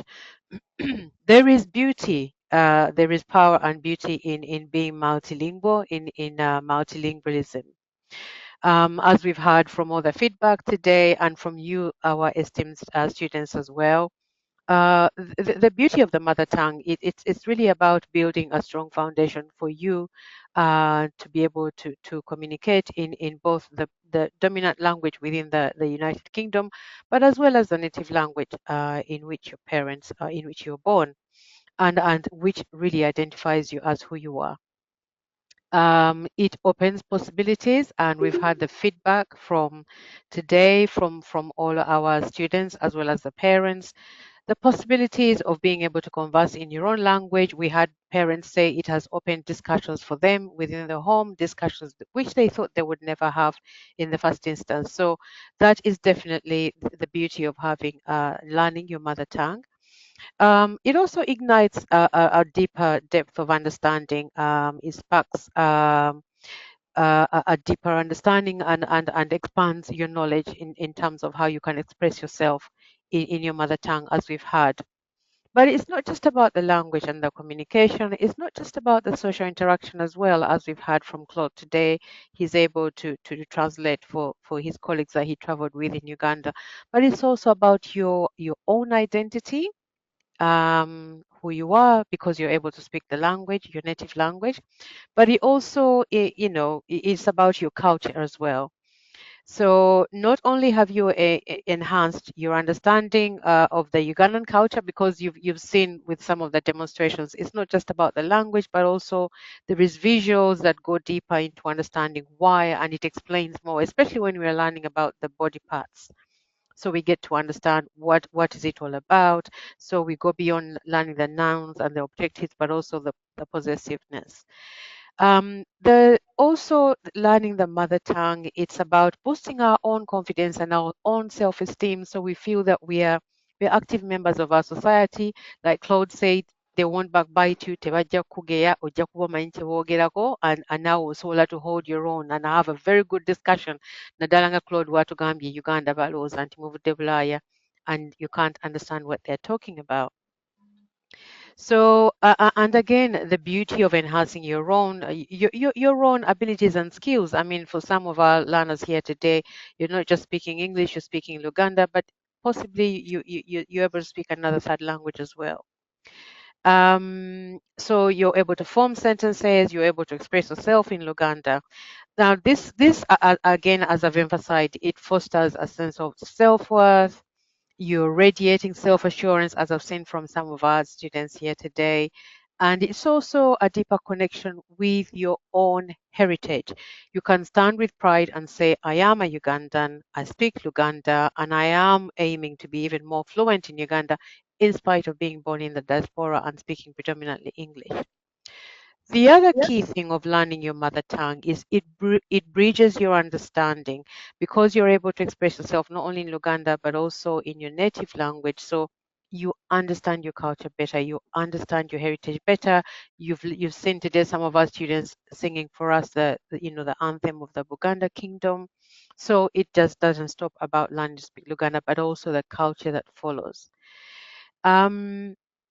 So, and again, another very, very, very critical issue is around the issue around emotional intelligence. This is a quite something that is quite key when you within the United Kingdom, certainly within Europe and globally these days. When you're looking for a job, they're not just looking at the skills you're bringing along, your academic skills.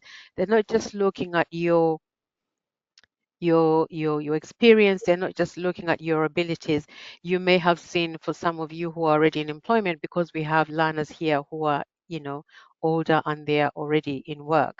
They're not just looking at those, but they're looking at things like your emotional intelligence. How do you boost your emotional intelligence? By being able to speak your native language.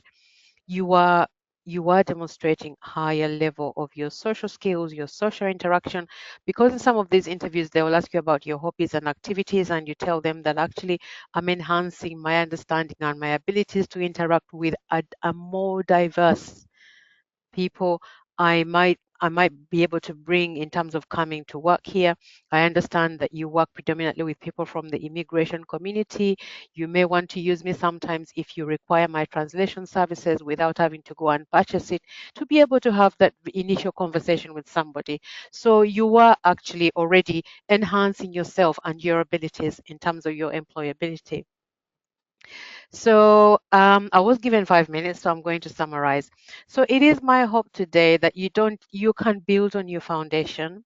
You continue to achieve, you continue to aspire, you continue to develop yourselves. Luganda is a very rich language, and I hope you're able to get to a situation where they tell you just not just describing what it is about, but you're able to learn engero nga ffe ze twayiga. I think you heard Omukungu Muyimba initially.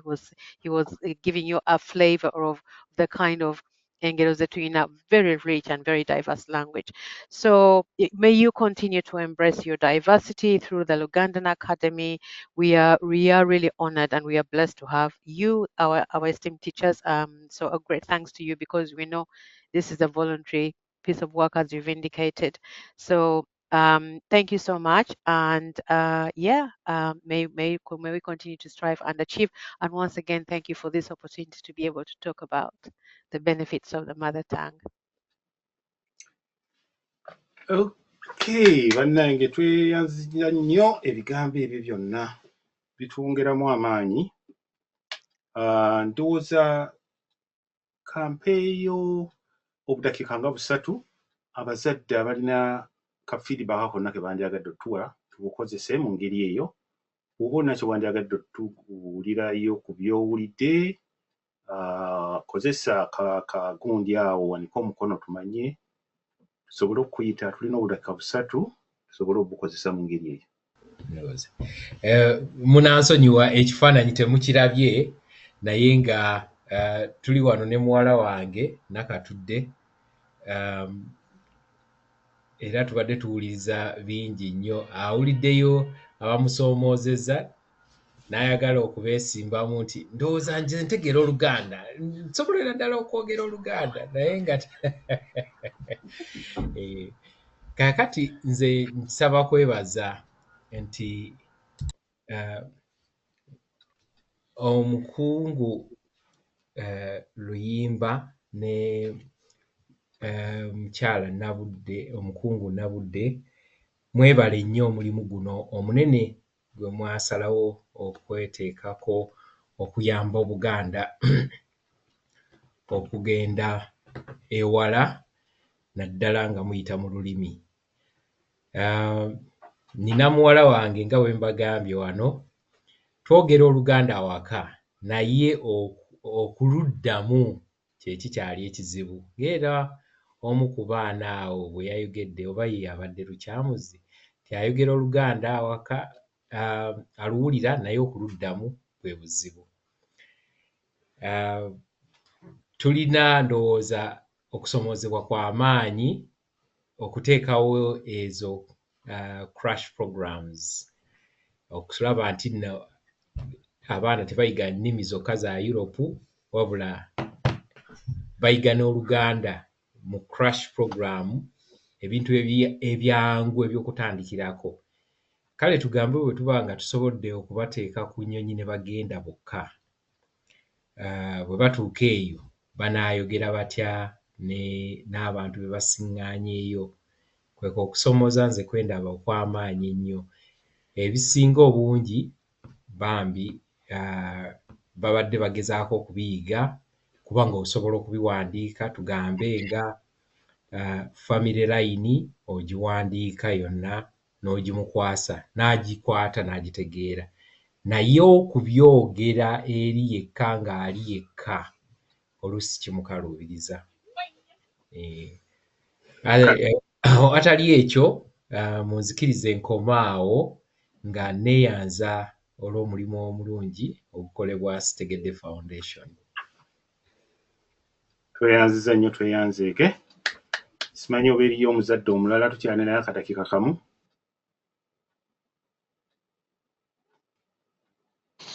Era ng'omukulu asembeyo okwogera nange nnyina muwala wange abeera ngamba maama njagala nnyo okwogera sentensi mu Luganda naye nnemereddwa nkole ntya.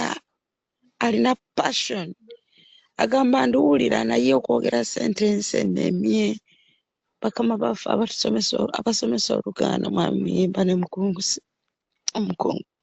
muyimba ne mukungu nkyalala ekyo waliyo engeri yonna kubanga ono ali mu kirasi y'abakulu era abeera akimbuuza maama njagala nnyo okuba nga njogera sentensi naye ekyagaanye nkoze ntya. Naye nange sirinaawo ngeri ansa gye mmuwa aluwulira naye sentensi ekyagaanye musaba mutuyambe oba mulinayo amagezi gonna gamuyinza otusalira mu baana abakulu. Kyekyo bakama bange kyembadde nsaba. Kale tweyanzizza nnyo buli omu ebibuuzo n'amagezi g'atuwa. Mukulu Kalanzi ssebo omukono tugulengedde tubeekubaako ky'otugamba. Nange neeyanziza okubeerako wano. Mwebale nnyo omulimu guno omunene ennyo gwe mukola. Badde njagala kugabanako n'abazadde naye eky'omukisa omubi sobola kugabanako ku ngeri abaana abakulu gye basobola okuyiga okwogera Oluganda awaka kubanga sirina bumanyirivu obwo. Naye kye nsobola okugabanako nammwe nti nina abaana bakulidde ddala bonna baazaalibwa wano naye bonna boogera olulimi Oluganda. Naye kye nsobola okugabana nammwe nti bwe baali nga bakyali bato ddala nga bayiga buyizi okwogera nga bw'asaba ekintu kyonna ky'ayagala katugambe mata nga bw'atakyogera ekyo ekigambo nti mata nga tagafuna. Oluzungu era n'ekirala oluzungu lwonna abaana bange lwe baayiga nga tebanagenda mu ssomero baaluyigiranga ku TV Teletubbies n'ebyo byonna ebyo. Kati baagendanga n'okutandika okusoma nga balowooza nti nze ne maama waabwe nti tetumanyi na luzungu. Naye olunaku olumu kyababuukako okunkwata nga njogera oluzungu n'omusomesa waabwe. So amagezi gempa abazadde abakyalina abaana abato ddala nti omwana ne bw'akola atya wano awasookerwa wano bw'ayogera ekigambo ky'oluzungu gw'otunula eri towulidde, bw'ayogera eky'Oluganda ng'omaguka ng'olwokola ky'ayagala. Ffe ke kakodyo kokka ke twakozesa. Tebali fluent nnyo kubanga oluusi boogeramu ne accent ya wano naye tosobola bageya era asobola okuddamu bulungi nnyo mu lulimi Oluganda. Ekyokubiri kye twakola nga batandise okukulamu ko twatandika okusoma Oluganda as in reading nga ekimu kye tukola mu nnyumba muno nti tusoma Bible verses buli lunaku wabeerawo omwana nga tasoma kiwanvu nnyo asoma Bible verse emu yokka layini emu babiri. Kati ne tumala ne tugitranslatinga somehow oba nze ne njiba translatingira oba bo naye nsooka kati we baatuuka bwe basoma bagamba oluusi nze nsobola okudetectinga nti kino ekigambo kino tebakiwulirangako ne nkibabuulirirawo straight away oba mbagamba nti mu Bible verse gye osomye leero kigambo ky'ekipya ekirimu. Ne tuki-exploringa ne tukiyiga. Oluusi bankwatirayo bayinza okuŋŋamba bayinza okusanga ekigambo nti mu Bayibuli nti muliraano bagamba ekyo nga tetukiwuliranga okitegeeza ki nti neighbor. Lwaki bulijjo omuyita neighbor? Kwegamba tebibulamu naye njagadde okugabanako eri abo abazadde abakyalina abaana nga bakyali bato ddala.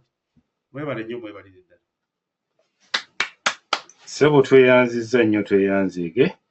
Abazadde ndowooza buli omu kakati alina ky'agenze nakyo Ndowooza akasaawa nga bwe kagenze katukwata, munzikirize tugende ku kiddako. Ekiddako kirabika yenze, naye nze sigenda kwogera bingi wabula ngenda kweyanjula bweyanjuzi. Ndowooza bannaffe ate abali kuno bo bayige ekyokweyanjula babadde tebamanyi, ate n'abaana baffe ndowooza bongere okuwulira nga banyumirwa nti bw'oba omanyidde ddala obuvu obwo ojja kuba omanyi n'ekola ki n'egyolaga. Erinnya nze omukungu Muyimba Lawrence, nga ndi mutabani w'omugenzi Lawuliyo Jemba e Lugonza mu Kannabulemu, nga nsibuka mu luggya lwa Simon Bikopo Ssekyanja era e Lugonza mu Kannabulemu. Ndi muzzukulu wa Ssoke, ndi muzzukulu wa Kirugulu, ndi muzzukulu wa Luwungulanjwenge, ndi muzzukulu wa Nabulemu, era nga ne jjajja omulala gwe nasembayo okumanya yayitibwanga Mulinda Bizibu.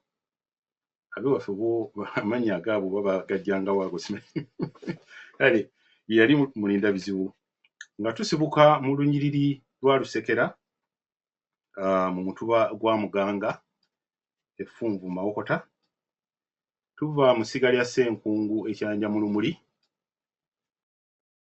nga omukulu ow'Akasolya yajja ow'Akasolya ekisolo Sebyoto Muwanga ebweza mu Busujju.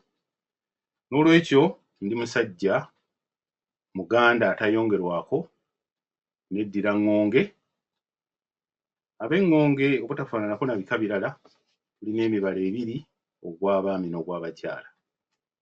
Ogw'abaami gwo gugamba nti Lwajjali mwegali mu Lwajjali mwegali, bepoddogo ekirimala abakyanja siri bannyago, bwe gali bamafumu tuligendana.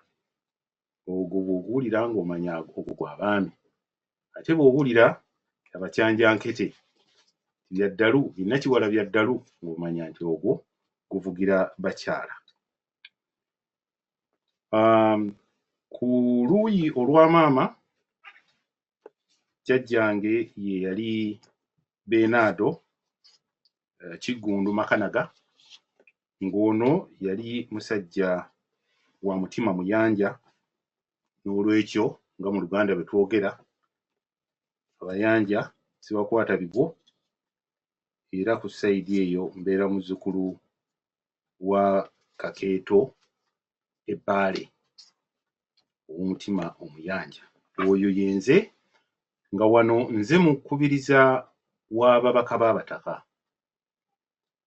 Bw'obanga oli ku mukutu guno ng'obadde tonnamanya ani akiikirira ekika kyo, jjajja ow'e Buganda gwe yakuweereza kuno, nkusaba onkubireko ku ssimu mukutegeeze. Ate ekika kyo bwe kiba tekinnafuna mubaka wano, era tujja kusaba Abaganda eky'okutya obukulembeze mu kiveemu, gwe weeveemu ogambe nze nandyagadde okukiikirira jjajja, n'olwekyo amannya go gampe nze jjajja nja kumugamba nti eno eriyo agamba nti kintu kino akisobola. Kaakati jjajja bw'anakkubamu ttooki n'agamba nti kyekyo, nga tukuteeka ku lukiiko nga ggwe okiikirira ekika kyekyo. Naye twandyagadde tuleme kwerabira buwangwa bwaffe, ekintu ekikwatagana n'ebika kintu kikulu nnyo. N'olwekyo akadde nga bwe kagenze katuddukako, munzikirize tuyingire mu kitundu ate ekiddako ekyokuba nti tuwa satifikeeti oba amabaluwa bannaffe abaakubye emisomo olukummutwe. Mukungu, nja kukusaba ompe permission, kirabika permission ekyagaanye okubanga ezze wange. Nga wano ndi ekintu kyakola, kanjogere obugambo bubiri bwe neerabidde obbagamba okugabanako nammwe lulyera, nti ekintu ekirala ekiremesa abaana baffe okuyiga ennimi zino kwe kubasekerera nga bakubye embogo. So omwana bw'akuba embogo toseka, ekyo kimumalamu amaanyi okuyiga. Simanyi oba mukigenderedde nti sigeya, naye Abayindi tebamanyi abamu kwogera bulungi Luzungu, naye Omuzungu abategeera tabasekerera.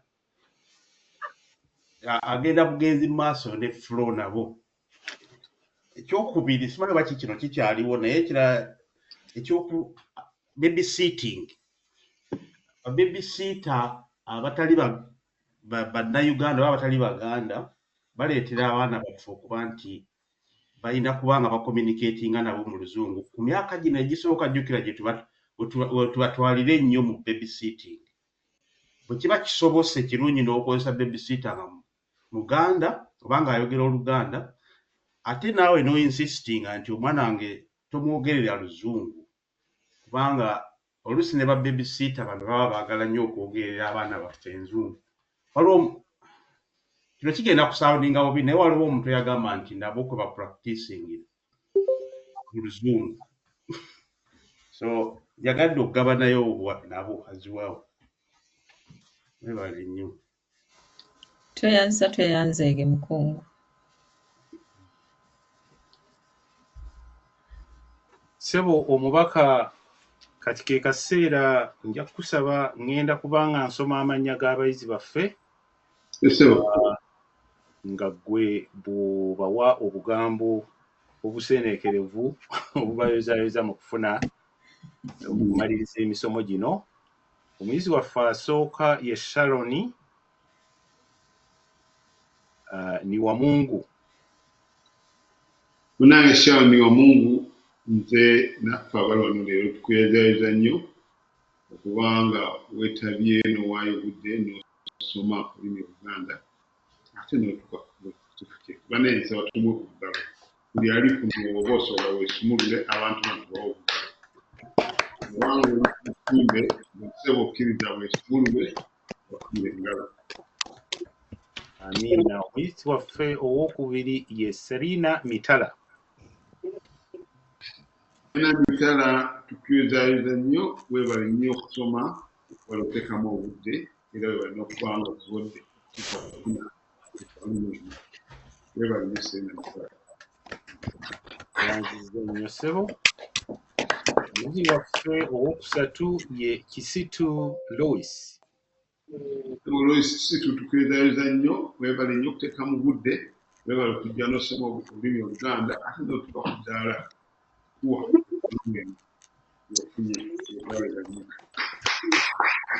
yanziza nnyo. Omuyizi waffe addako ye Trisha Kisakye. Kisakye tujja mu kibiina okuteekamu obudde n'osoma era tukwezayiza okubanga osobodde okufuna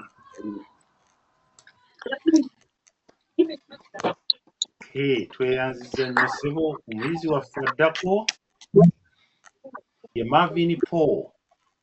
Marvin Paul tukwezayiza okubanga weetabye mu kusoma n'omalako n'otuka ku ddaala erikwesiza ebbaluwa eno. Omuyizi waffe addako ye May Kawuma. May Kawuma tukwezayiza okubanga osobodde okujja mu kibiina n'osoma era n'otuka ne ku ddaala erikwesiza certificate eno.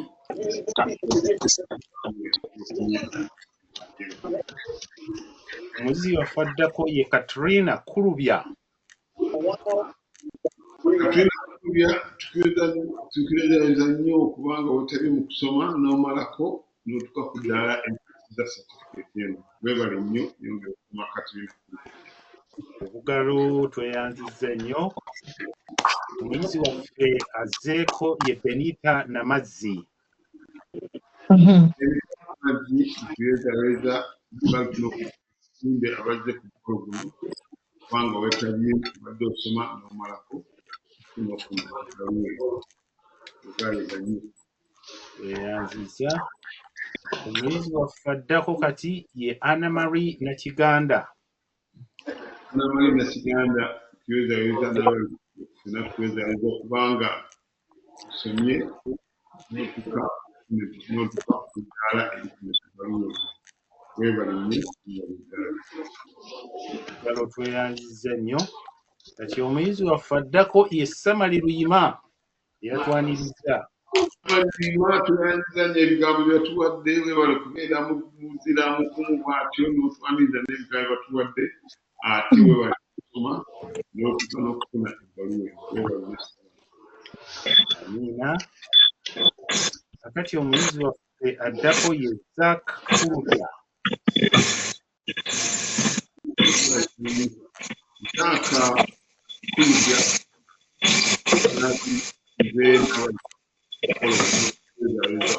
osomye n'oba nga omazeeko ate n'otuka ne ku ddaala obifuna.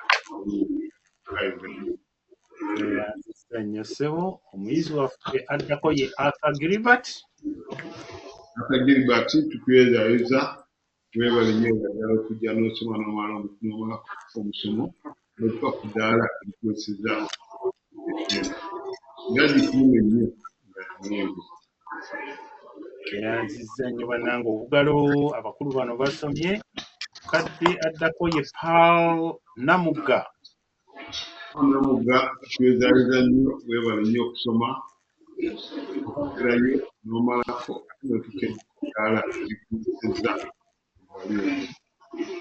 nnyo. Omuyizi waffe addako ye Isabel Najjobyo Musoke.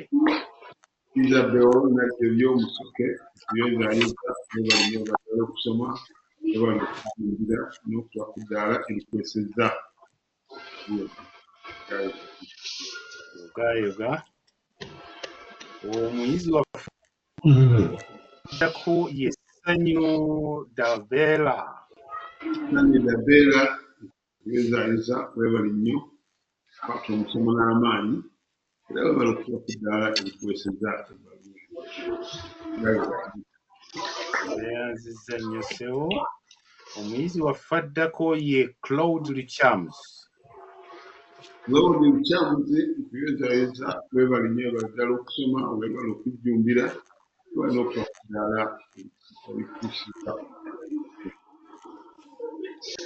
Yanzizza nnyo. Omuyizi waffe addako ye Esther Kasule. Esther Kasule tukwezaayeza weebale kujja mu kibiina weebale okusoma weebale kukola n'amaanyi okutuka ku ddaala erikweseza ebbaluwa etwale nga kya muwendo nnyo. Amiina. Yanzizza nnyo. Omuyizi waffe addako ye Luis Morgan. Luis Morgan weebale ebigambo by'otubuulidde ate weebale nnyo n'okusoma weebale okujja mu kibiina weebale okujjumbira n'okutuka ku ddaala erikweseza ebbaluwa. Amiina.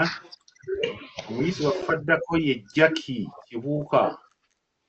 Jackie Kibuuka ow'erinnya weebale nnyo okusoma weebale okujjumbira mu kibiina weebale okujjanga mu kibiina era weebale okutuka ku ddaala erikweseza ebbaluwa. Amiina. Omuyizi waffe addako ye Chloe Macho. Chloe Macho tukwezaayeza nnyo weebale okujja mu kibiina weebale okujjumbira weebale n'okusoma okuva ku ddaala erikweseza. Ssebo. Omuyizi waffe addako ye Joanne Ntege. Joanne Ntege tukwezaayeza weebale kujjumbira kibiina weebale kusoma ate weebale kuva ku ddaala erikweseza ebbaluwa. Amiina. Omuyizi waffe azzeeko ye Joan Nakamwaga. Joan Nakamwaga ndoga nakuddeko weebale nnyo ddala okusoma weebale okujjumbira weebale nakuyita kuva ku ddaala erikweseza ebbaluwa eno. Amiina. Omuyizi waffe addako ye Joshua Ssemwanga. Joshua Ssemwanga okwezaayeza weebale nnyo okusoma weebale ddala ate weebale nakuba ku ddaala erikweseza ebbaluwa eno. Ab'ekika kyo baweeseza ekitiibwa weebale ddala. Amiina. Omuyizi addako ye Jonathan Sembatya. Jonathan Sembatya, naawe nkwebaza nnyo, webale ddala kujumbira, webale kusoma na kuddala, nga bwe ŋŋambye abengonge bubalumisiza ddala, webale Ndowooza tweyanzeege ssebo na bwe tutyo eyo lwe lubadde olukalala lw'abayizi baffe abafunye certificates ez'olwaleero. Bakubire engalo ez'omwanguka.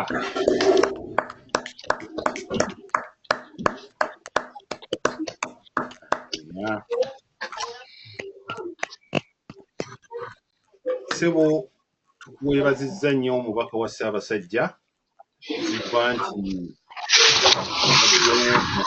gw'abaana bano nga bamaliriza emisomo gino, kati ntwala akakisa kano mu butongole okwaniriza omubaka eyawummula era ssebo okuyita obeeko obugambo bw'otusuula ssebo.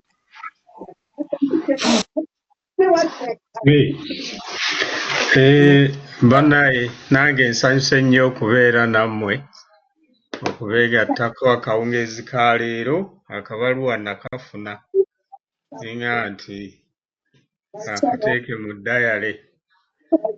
Ssebo omubaka nsanyuse okukula, Paasita Kalemeera, abasomesa bonna, mukungu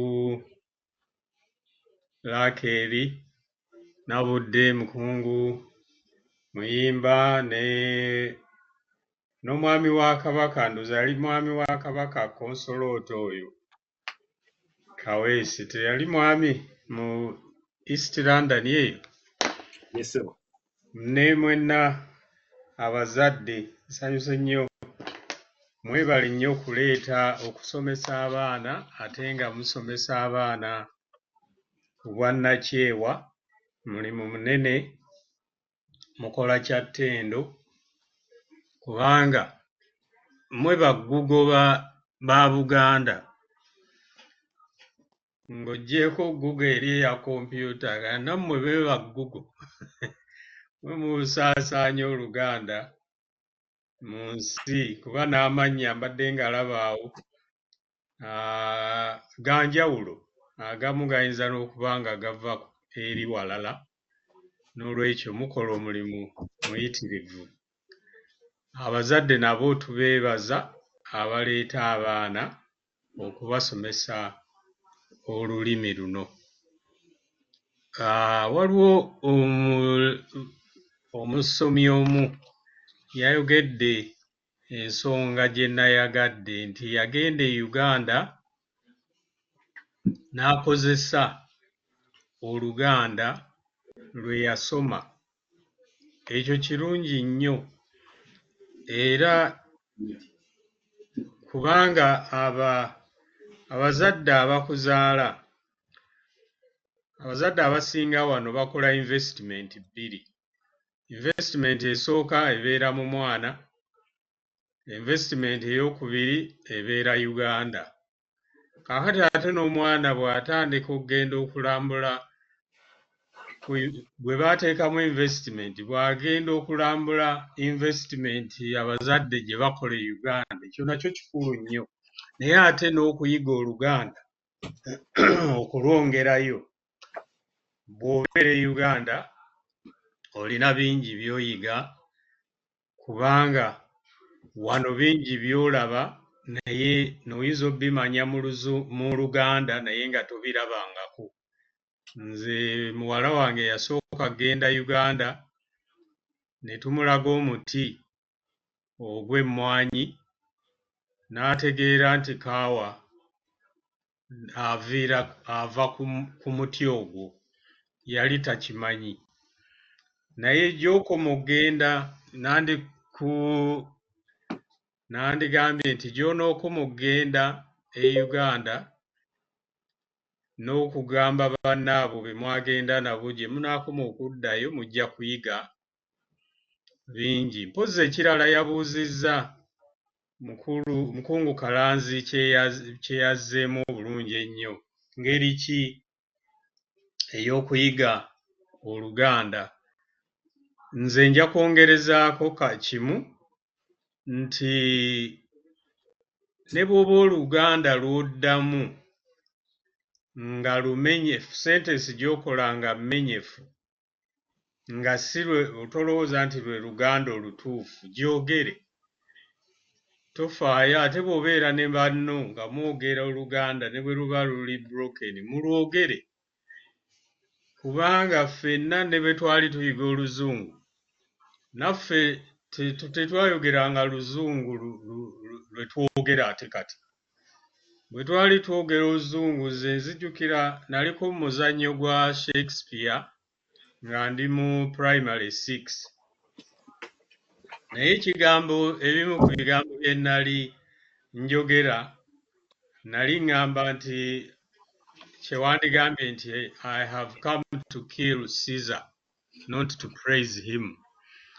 Naye taata wange emyaka bwe gyayitawo yaŋŋamba nti naye omanyi bwe wayitanga Caesar, nti wayogera nti nti nakiyitanga kizza.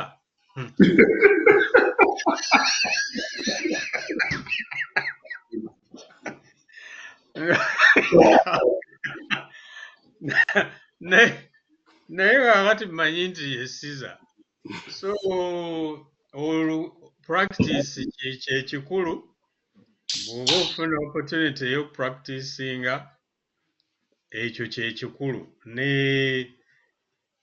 Naddala abaana okubayigiriza okukola obuzannyo obwo. Wabaddeyo n'omuzannyo abazadde ogw'Oluganda baguyita nnambi, oba mwaguwulidde, gubadde Bethnal Green. Baguyita nnambi, naye gubadde mu theatre. Ebintu bwe bityo bwe biba bizze nabyo okubyetabamu. Mwebale nnyo bannange, mwebalire ddala.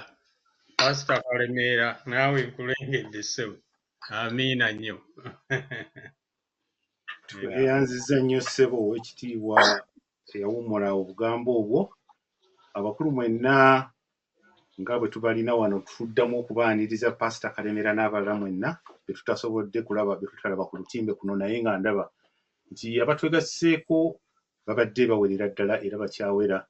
Munzikirize mu kaseera kano mpite Owekitiibwa Geoffrey Kibuuka, omubaka wa Ssaabasajja wano mu Bungereza, atusuule obugambo obuva embuga. Ssebo Kazindaalo. Ssebo neyanze. Ssebo Owekitiibwa Lutaaya, tusanze nnyo kulaba.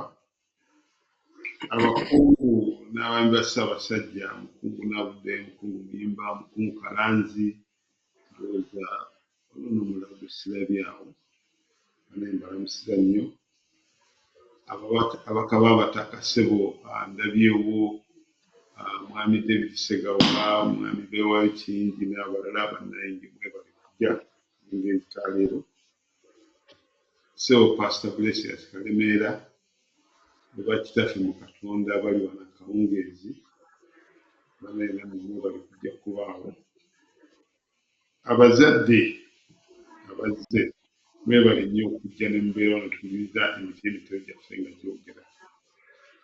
Abaana abagunjuddwa n'abafunye certificate, nammwe tubayozaayoza nnyo, mwebale nnyo okujja ate ne mubeerawo ne muwulira. Munsonyiwe ebigambo ebimu muyinza obutategeera bulungi, naye abakulu bajja bavuunulira. Okusookera ddala nja kutandika n'okubategeeza nti Ssaabasajja ku Namulondo kwali alamula. Era ndowooza ababaddeyo mwamulayo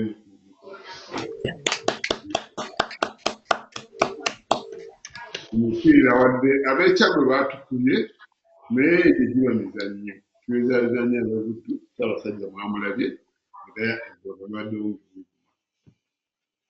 Bassebo ne bannyabo, okusookera ddala njaba okuyozaayoza abaana abasomye era bafune certificate olwaleero. Bannaffe mwebale nnyo, mwebale ddala, mwebale okusoma, mwebale okujja mu kibiina kubanga ekyo kiraga nti mutaddeyo omwoyo era mwongere ennyo okubanga musoma Oluganda.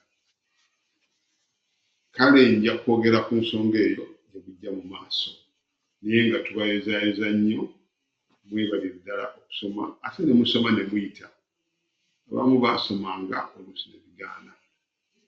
Nga mwami Kalanzi, Mukungu Kalanzi bw'ayogedde nti omwana bw'akola ensobi ate tomusekera. Wadde mwami Kalanzi akosezza ekigambo simanyi gyakijja okkuba embogo, ekigambo ekyo simanyi lwaki mukigamba kuyita, naye omwana aba akoze ensobi tuleme musekerera, tubayigirize buyigiriza. Kale tubayozaayoza nnyo abaana abo abasomye. Njagala okwebaza ennyo abagunjuzi baffe abasomesezza, Omukungu Muyimba, Omukungu Nabudde, banaye mwebale nnyo omulimu gw'ettendo gwe mutukolamu.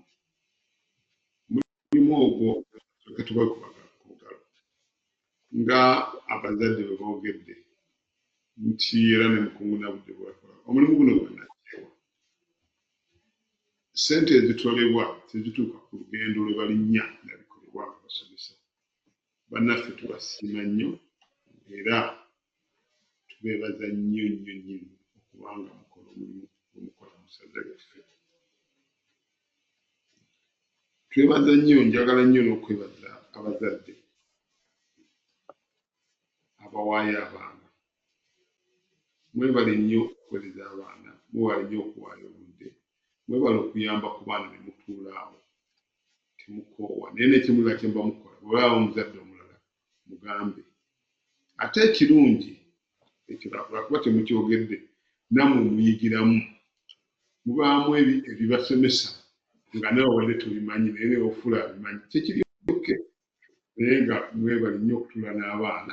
Olugero lwa Kiiri nasemba oduula ndooza emyaka nga oba emeka egiyise, naye okulaba nga Kiiri akomyewo, abantu bajjukira engero zino. Kale bannaffe mutukolere omulimu. Abazadde mwebale nnyo, mwebale ddala. Naye era nnyongera okwebaza abatandikawo ekirowoozo kino. Bannaffe tubeebaza nnyo. Tetulina omukisa mu ssaza lino okubanga tulina Sitegedde Foundation. Kitwale nga kya bbeeyi. Ate kyandibadde kirungi buli omu n'ayaniriza munne n'amubuulira ku kintu kino ekirungi ekigenda mu maaso. Sitegedde obulungi bwawo bungi kubanga esomesa abantu si mu ssaza lino mwokka. Nina oba obeera owangalira mu America, ne oba owangalira Sweden, ne oba owangalira Scotland, ne oba owangalira Birmingham, ne oba owangalira London. Kale konsepti eno nnungi nnyo nnyo ddala. Singa ffe ffenna abalikono twongera ogiwagira. Era waliwo Mukungu Nabudde wagambidde nti twalowoozaamu batwekeraawo. Mpulidde nga ssebo Omukungu Muyimba gwe wabisoma, heart skipping a beat bakyogera batya mu Luganda? Omutima gweggundamu ndowooza gwabuukamu. Omutima gunye mu kinyoba okozi otya simanyi bakyogera naye ekyo muyimba bane omulimu guno temugulekerawo. Era kirowoozo ekyo tekibajjaamu. Tusiima, tuyinza okuba nga tumanyi kusiima bulungi naye ng'omulimu ogukolebwa tugusiimira ddala nnyo nnyo. Naddala ogenda mu baana baffe naye tegomba kumukoma mu baana naye ne mu bantu abo kubanga ffenna tuyigiramu ate ne twejjukanya n'abatajja era bajjamu ne basomesa abaana baabwe. Bannange, olulimi Oluganda si lwa Baganda bokka. Olulimi Oluganda n'okuyiga Oluganda ng'omwana omu bw'ayogedde lwaffe ffenna. Bw'ogenda ku booda eggulu boogera Luganda. Bw'ogenda ne waffe n'okkirira eno paaka eno ku booda y'e Rwanda boogera Luganda. Bw'ogenda no mu Basoga boogera Luganda. Ogenda eno West. Kati olulimi olwo lulimi olutambula wadde abamu baagana oddukkiriza naye lwe lulimi lw'eggwanga. Era ebiseera ebyo ne baba vidiyo y'okwanjula eri Mwakyoli, kanali simanyi nti Mwakyoli eba y'okwanjula ne basiba ki busuuti.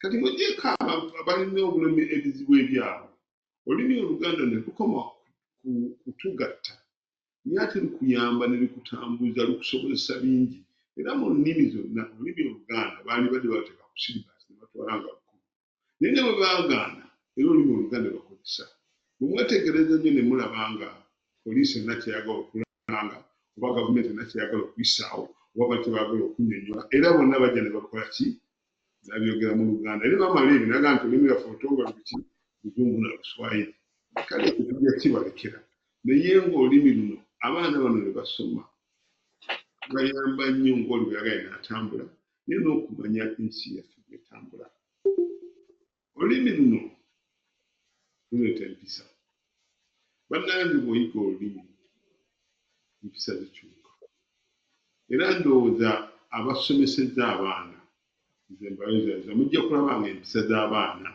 toyinza kugunjula mwana mu lulimi lugwira mulimu ebintu bye tuyiga ffe mu lulimi olwaffe ng'ate toyinza bifuna mu Luzungu oli ne bw'omugamba bugambi n'akugamba n'akwata bukwasawo n'awunawunya who is a massive statement ne bange nakyetegeezezza nga tagomera kigambo naki oba omugenyi n'akyala oli n'afuna obutunuzi eri n'amanya nti gwe tobuuziza oba n'ekola ekikyamu oba abakulu batandise emboozi vaawo ebyo bintu tukyabikola mu Luzungu kale n'abazadde bannange buli lw'osiba n'omwana mubatwale mu kibiina kiyamba okugunjula omwana okugunjula omwana tekikuba ku lulimi naye empisa ezo ezivaamu ze zituyamba tugenda Abaganda ekyatufuula ab'ebbeeyi okusinga amawanga mangi kwe kuba nti ze empisa ze tutwala bugagga tetwala ki naye tulina enneeyisa eyaffe ey'obukakkamu ey'obuntubulamu ey'okwaniriza ey'ekisa ey'okukola n'amaanyi okussaamu abantu ekitiibwa okwambala obulungi empisa y'obuyonjo ebintu ebyo byonna era obutabo bwonna obusomesebwa bulejjayo empisa ezo kale buli omu tubula ne tusomesa abaana tetukoma kuyiga lulimi naye tujjayo n'ebintu ebyo ebikulu ebyafuula Buganda ekyebbeeyi era ekyogombesa abantu abangi njagala mbajjukize nti olulimi terutuswazanga ate n'okuyiga olulimi olulala si kibi amawanga gasinga okukola obulungi mu nsi yaffe mu nsi yonna sina mu nsi yaffe amawanga ng'abaana boogera ennimi zaabwe wano bw'otunuulira Abachina basinga okukola obulungi bonna boogera ennimi zaabwe bw'otunuulira Abayindi ogenda mu famasi n'osanga Omuyindi ng'asoma n'afuna diguli n'afuna biki n'afuna PhD naye bw'adda wano bw'aba agenda jjajjaawo biki olulimi alwogera bw'osanga Abajju era buli omu amanyi olulimi lwabwe kale abaana mubagambe nammwe abazadde tuyige nti okwogera olulimi lwo tekiswazanga era tekikuzza mabega kikwongeramu amaanyi n'amagezi n'okukulaakulana olulimi tolina kukuswaza ate n'abaasoma ennyo bakunyonnyola nti omwana nga muto gy'akoma okuyiga ennimi ennyingi n'obwongo okugaziwa era baatugamba nti omwana omuto alina obusobozi okusoma ennimi okuyiga ennimi eziwera 5 emirundi egumu kale tume kweraliikirira nti abaana bw'anaasoma Oluganda najja mu Sitegedde ajja kutuuka ku ssomero ng'obwongo bujjudde obanga tannaba sipeesi waateeka lulimi ki lulala omwana gy'akoma okusoma akutwala lulimi endala ate n'obwongo okwongera okukola ki okugaziwa kale bannange abazadde abatannaleeta baana nammwe mubaleete abaana abo bagaziwe obwongo ate bayige n'ebintu ebirala ebijja okubayamba obulamu bwabwe obw'omu maaso kikwasa nnyo ennaku omwana okugenda n'akyala ewa jjajjaawe ng'oli wannyonnyodde banaagenda mu bakadde banaagenda ewa ng'ate bafuna amuvuunulira abazadde baffe amutamanyi biri ate onaamuvuunira muzze mu Uganda naye ng'ate akulidde mu maka Amaganda kale ekyo Sitegedde kyekola tukiwagira nnyo nnyo nnyo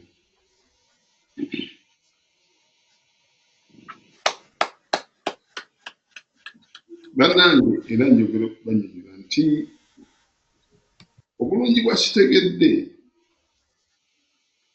nze kyensinga obwagalako kye kyeŋŋambye ekyokuba nti tusobola okuba awantu wonna ne tuyingira mu kibiina teweeraliikirira oba oli Amerika oba oli Uganda oba oli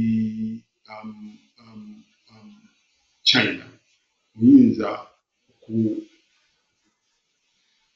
mu kibiina kya Sitegedde ate n'osoma ate n'oyita. Nzijukira mu bbanga Sydney Nnaabagereka yali wano nga atandika yali azze ku mikolo gy'akatabo ke yawandiika era bwe tutuuka ku mudaala gwa Sitegedde Nnaabagereka n'agamba kano twakagula kubanga kayamba nnyo. Kale oyinza okuba n'ogamba nti babye tukwata bina gye bituuka naye era bituuka ne mu mbuga omulimu gw'omukola guli era ndowooza twongere okugaba. Mpozzi nga mpunzika nandisabye nti Sitegedde mu kifo ky'okuggalawo gye bujja bwe kiba kisobose mutandike n'okusomesa ku ffe abakulu naffe mutereyo ebisomesaako naffe tutandike kubanga naffe tetumanyi ate naffe bututagezaako tutalagga. Kati bw'omugaa nti tujja kufunayo omusomo gw'abakulu bajja kujja mpolampola abamu tebajja kuteeka ku kamera naye bajja kujja bakola ki bagaa nti Sitegedde akola lumu n'akunyonnyola ebigambo ebizukamu ekyokulabirako. Nze ndi mukubiriza tusoma Oluganda lwakutaano mukimanyi mwenna. Abantu batawaana nnyo waba bakosa GY ne okujja n'okugenda. Ebyo batawaana nnyo oba wooweerera oba n'otaweerera oba nnyukuta ky'empuunyi oba enotakwenya oba kati ebintu ebyo naye nga tayinza kujja n'abuuza nti Oweekitiibwa Lutaaya kino nkyogera ntya omulabulabi nga afiira mu kimugunyu.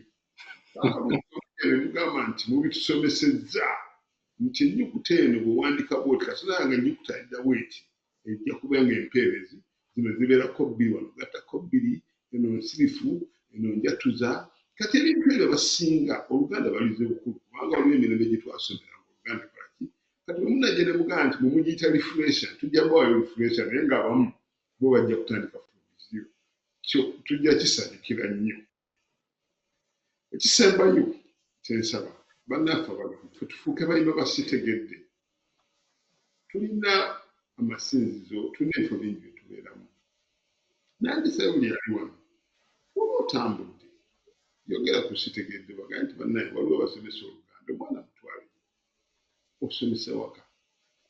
Ebisale bya bbeeyi saamusaamu era n'abazadde nga bagaa nti babirungi nnyo. Ffe tunaakuza ekintu kyaffe ate abajja tojja gamba nti omanyi nze abange baakula kati bino tebinkwata. Ffena tuuka abayima ekintu ekirungi oba kirina oluusi oyinza obutakimanya naye ffe tubeera abayima tusomero ne tuyongeramu amaanyi tubanga ffe tugamba abantu mu masinzizo bwe tusoma nti bannange waliwo Sitegedde asomesa kino omwana musindike biri ku Zoom ate ssente nsaamusaamu ndowooza tujja kuba olubinjo lwaffe tukoze. Mpunzika ngambaga nti mu ofiisi y'obubaka tetujja kusomesaayo omwana omu omwaka guno gujja Sitegedde gwe n'abeera atonze era tujja kukolera tujja kukolera amaanyi mukawa waliwo tusobodde okufuusa ssente nga so zisola tujja obuliddako mbozi osanga tubikwata ababiri naye katutandike n'omu tujja kwesonda njagamba bakulu tusonde tusomese omwana tugane naffe twasomesa omwana mu Sitegedde okuva mu lukiiko lw'obubaka era ababaka bwenadda nja bagamba tineetemye tugende tubeerere ki omwana omu asome amaleko naffe tumutuleko tugambe nti omanyi naffe twaweerezaayo omwana musoma. N'ebigambo Ssaabasajja mwebale nnyo okumpuliriza. Bannaffe tuyimirire munnaffe atuwa ekitiibwa kya Buganda.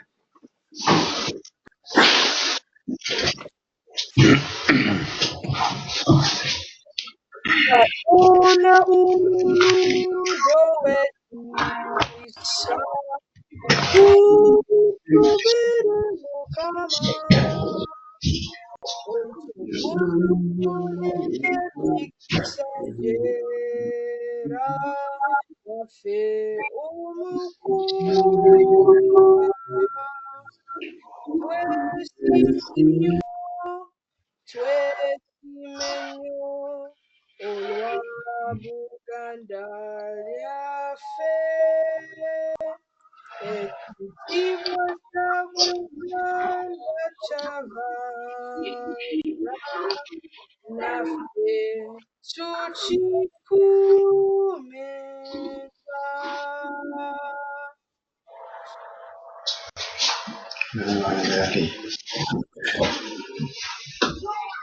Webale nnyo Ssaabasajja Kabaka awangaale. Mungaale Ssaabasajja. Tweyanzeege ka feedback omu mututeereyo ku bubaka bannaffe abatasobodde kwogera. Tweyanzeege. Amiina bannaffe, omukolo bwe gutyo bwe gutambudde. Awo olwatuuka nga wabaawo omusajja ng'awasa mukazi we nga bazaala abaana baabwe babiri, ng'omu ye Nakato ng'ate omulala ye babiri. Kaakati munnange kabaagala abaana baabwe nga babaagala nnyo, naye ng'omu wa kyejo. Kaakati munnange olwo nga batuma abaana bano mugende mukyabe enku mu kibira. Abaana bagenda nga bakuŋŋaanya enku naye nga bazannya ekkubo eridda eka libabula ate ng'obudde busibye.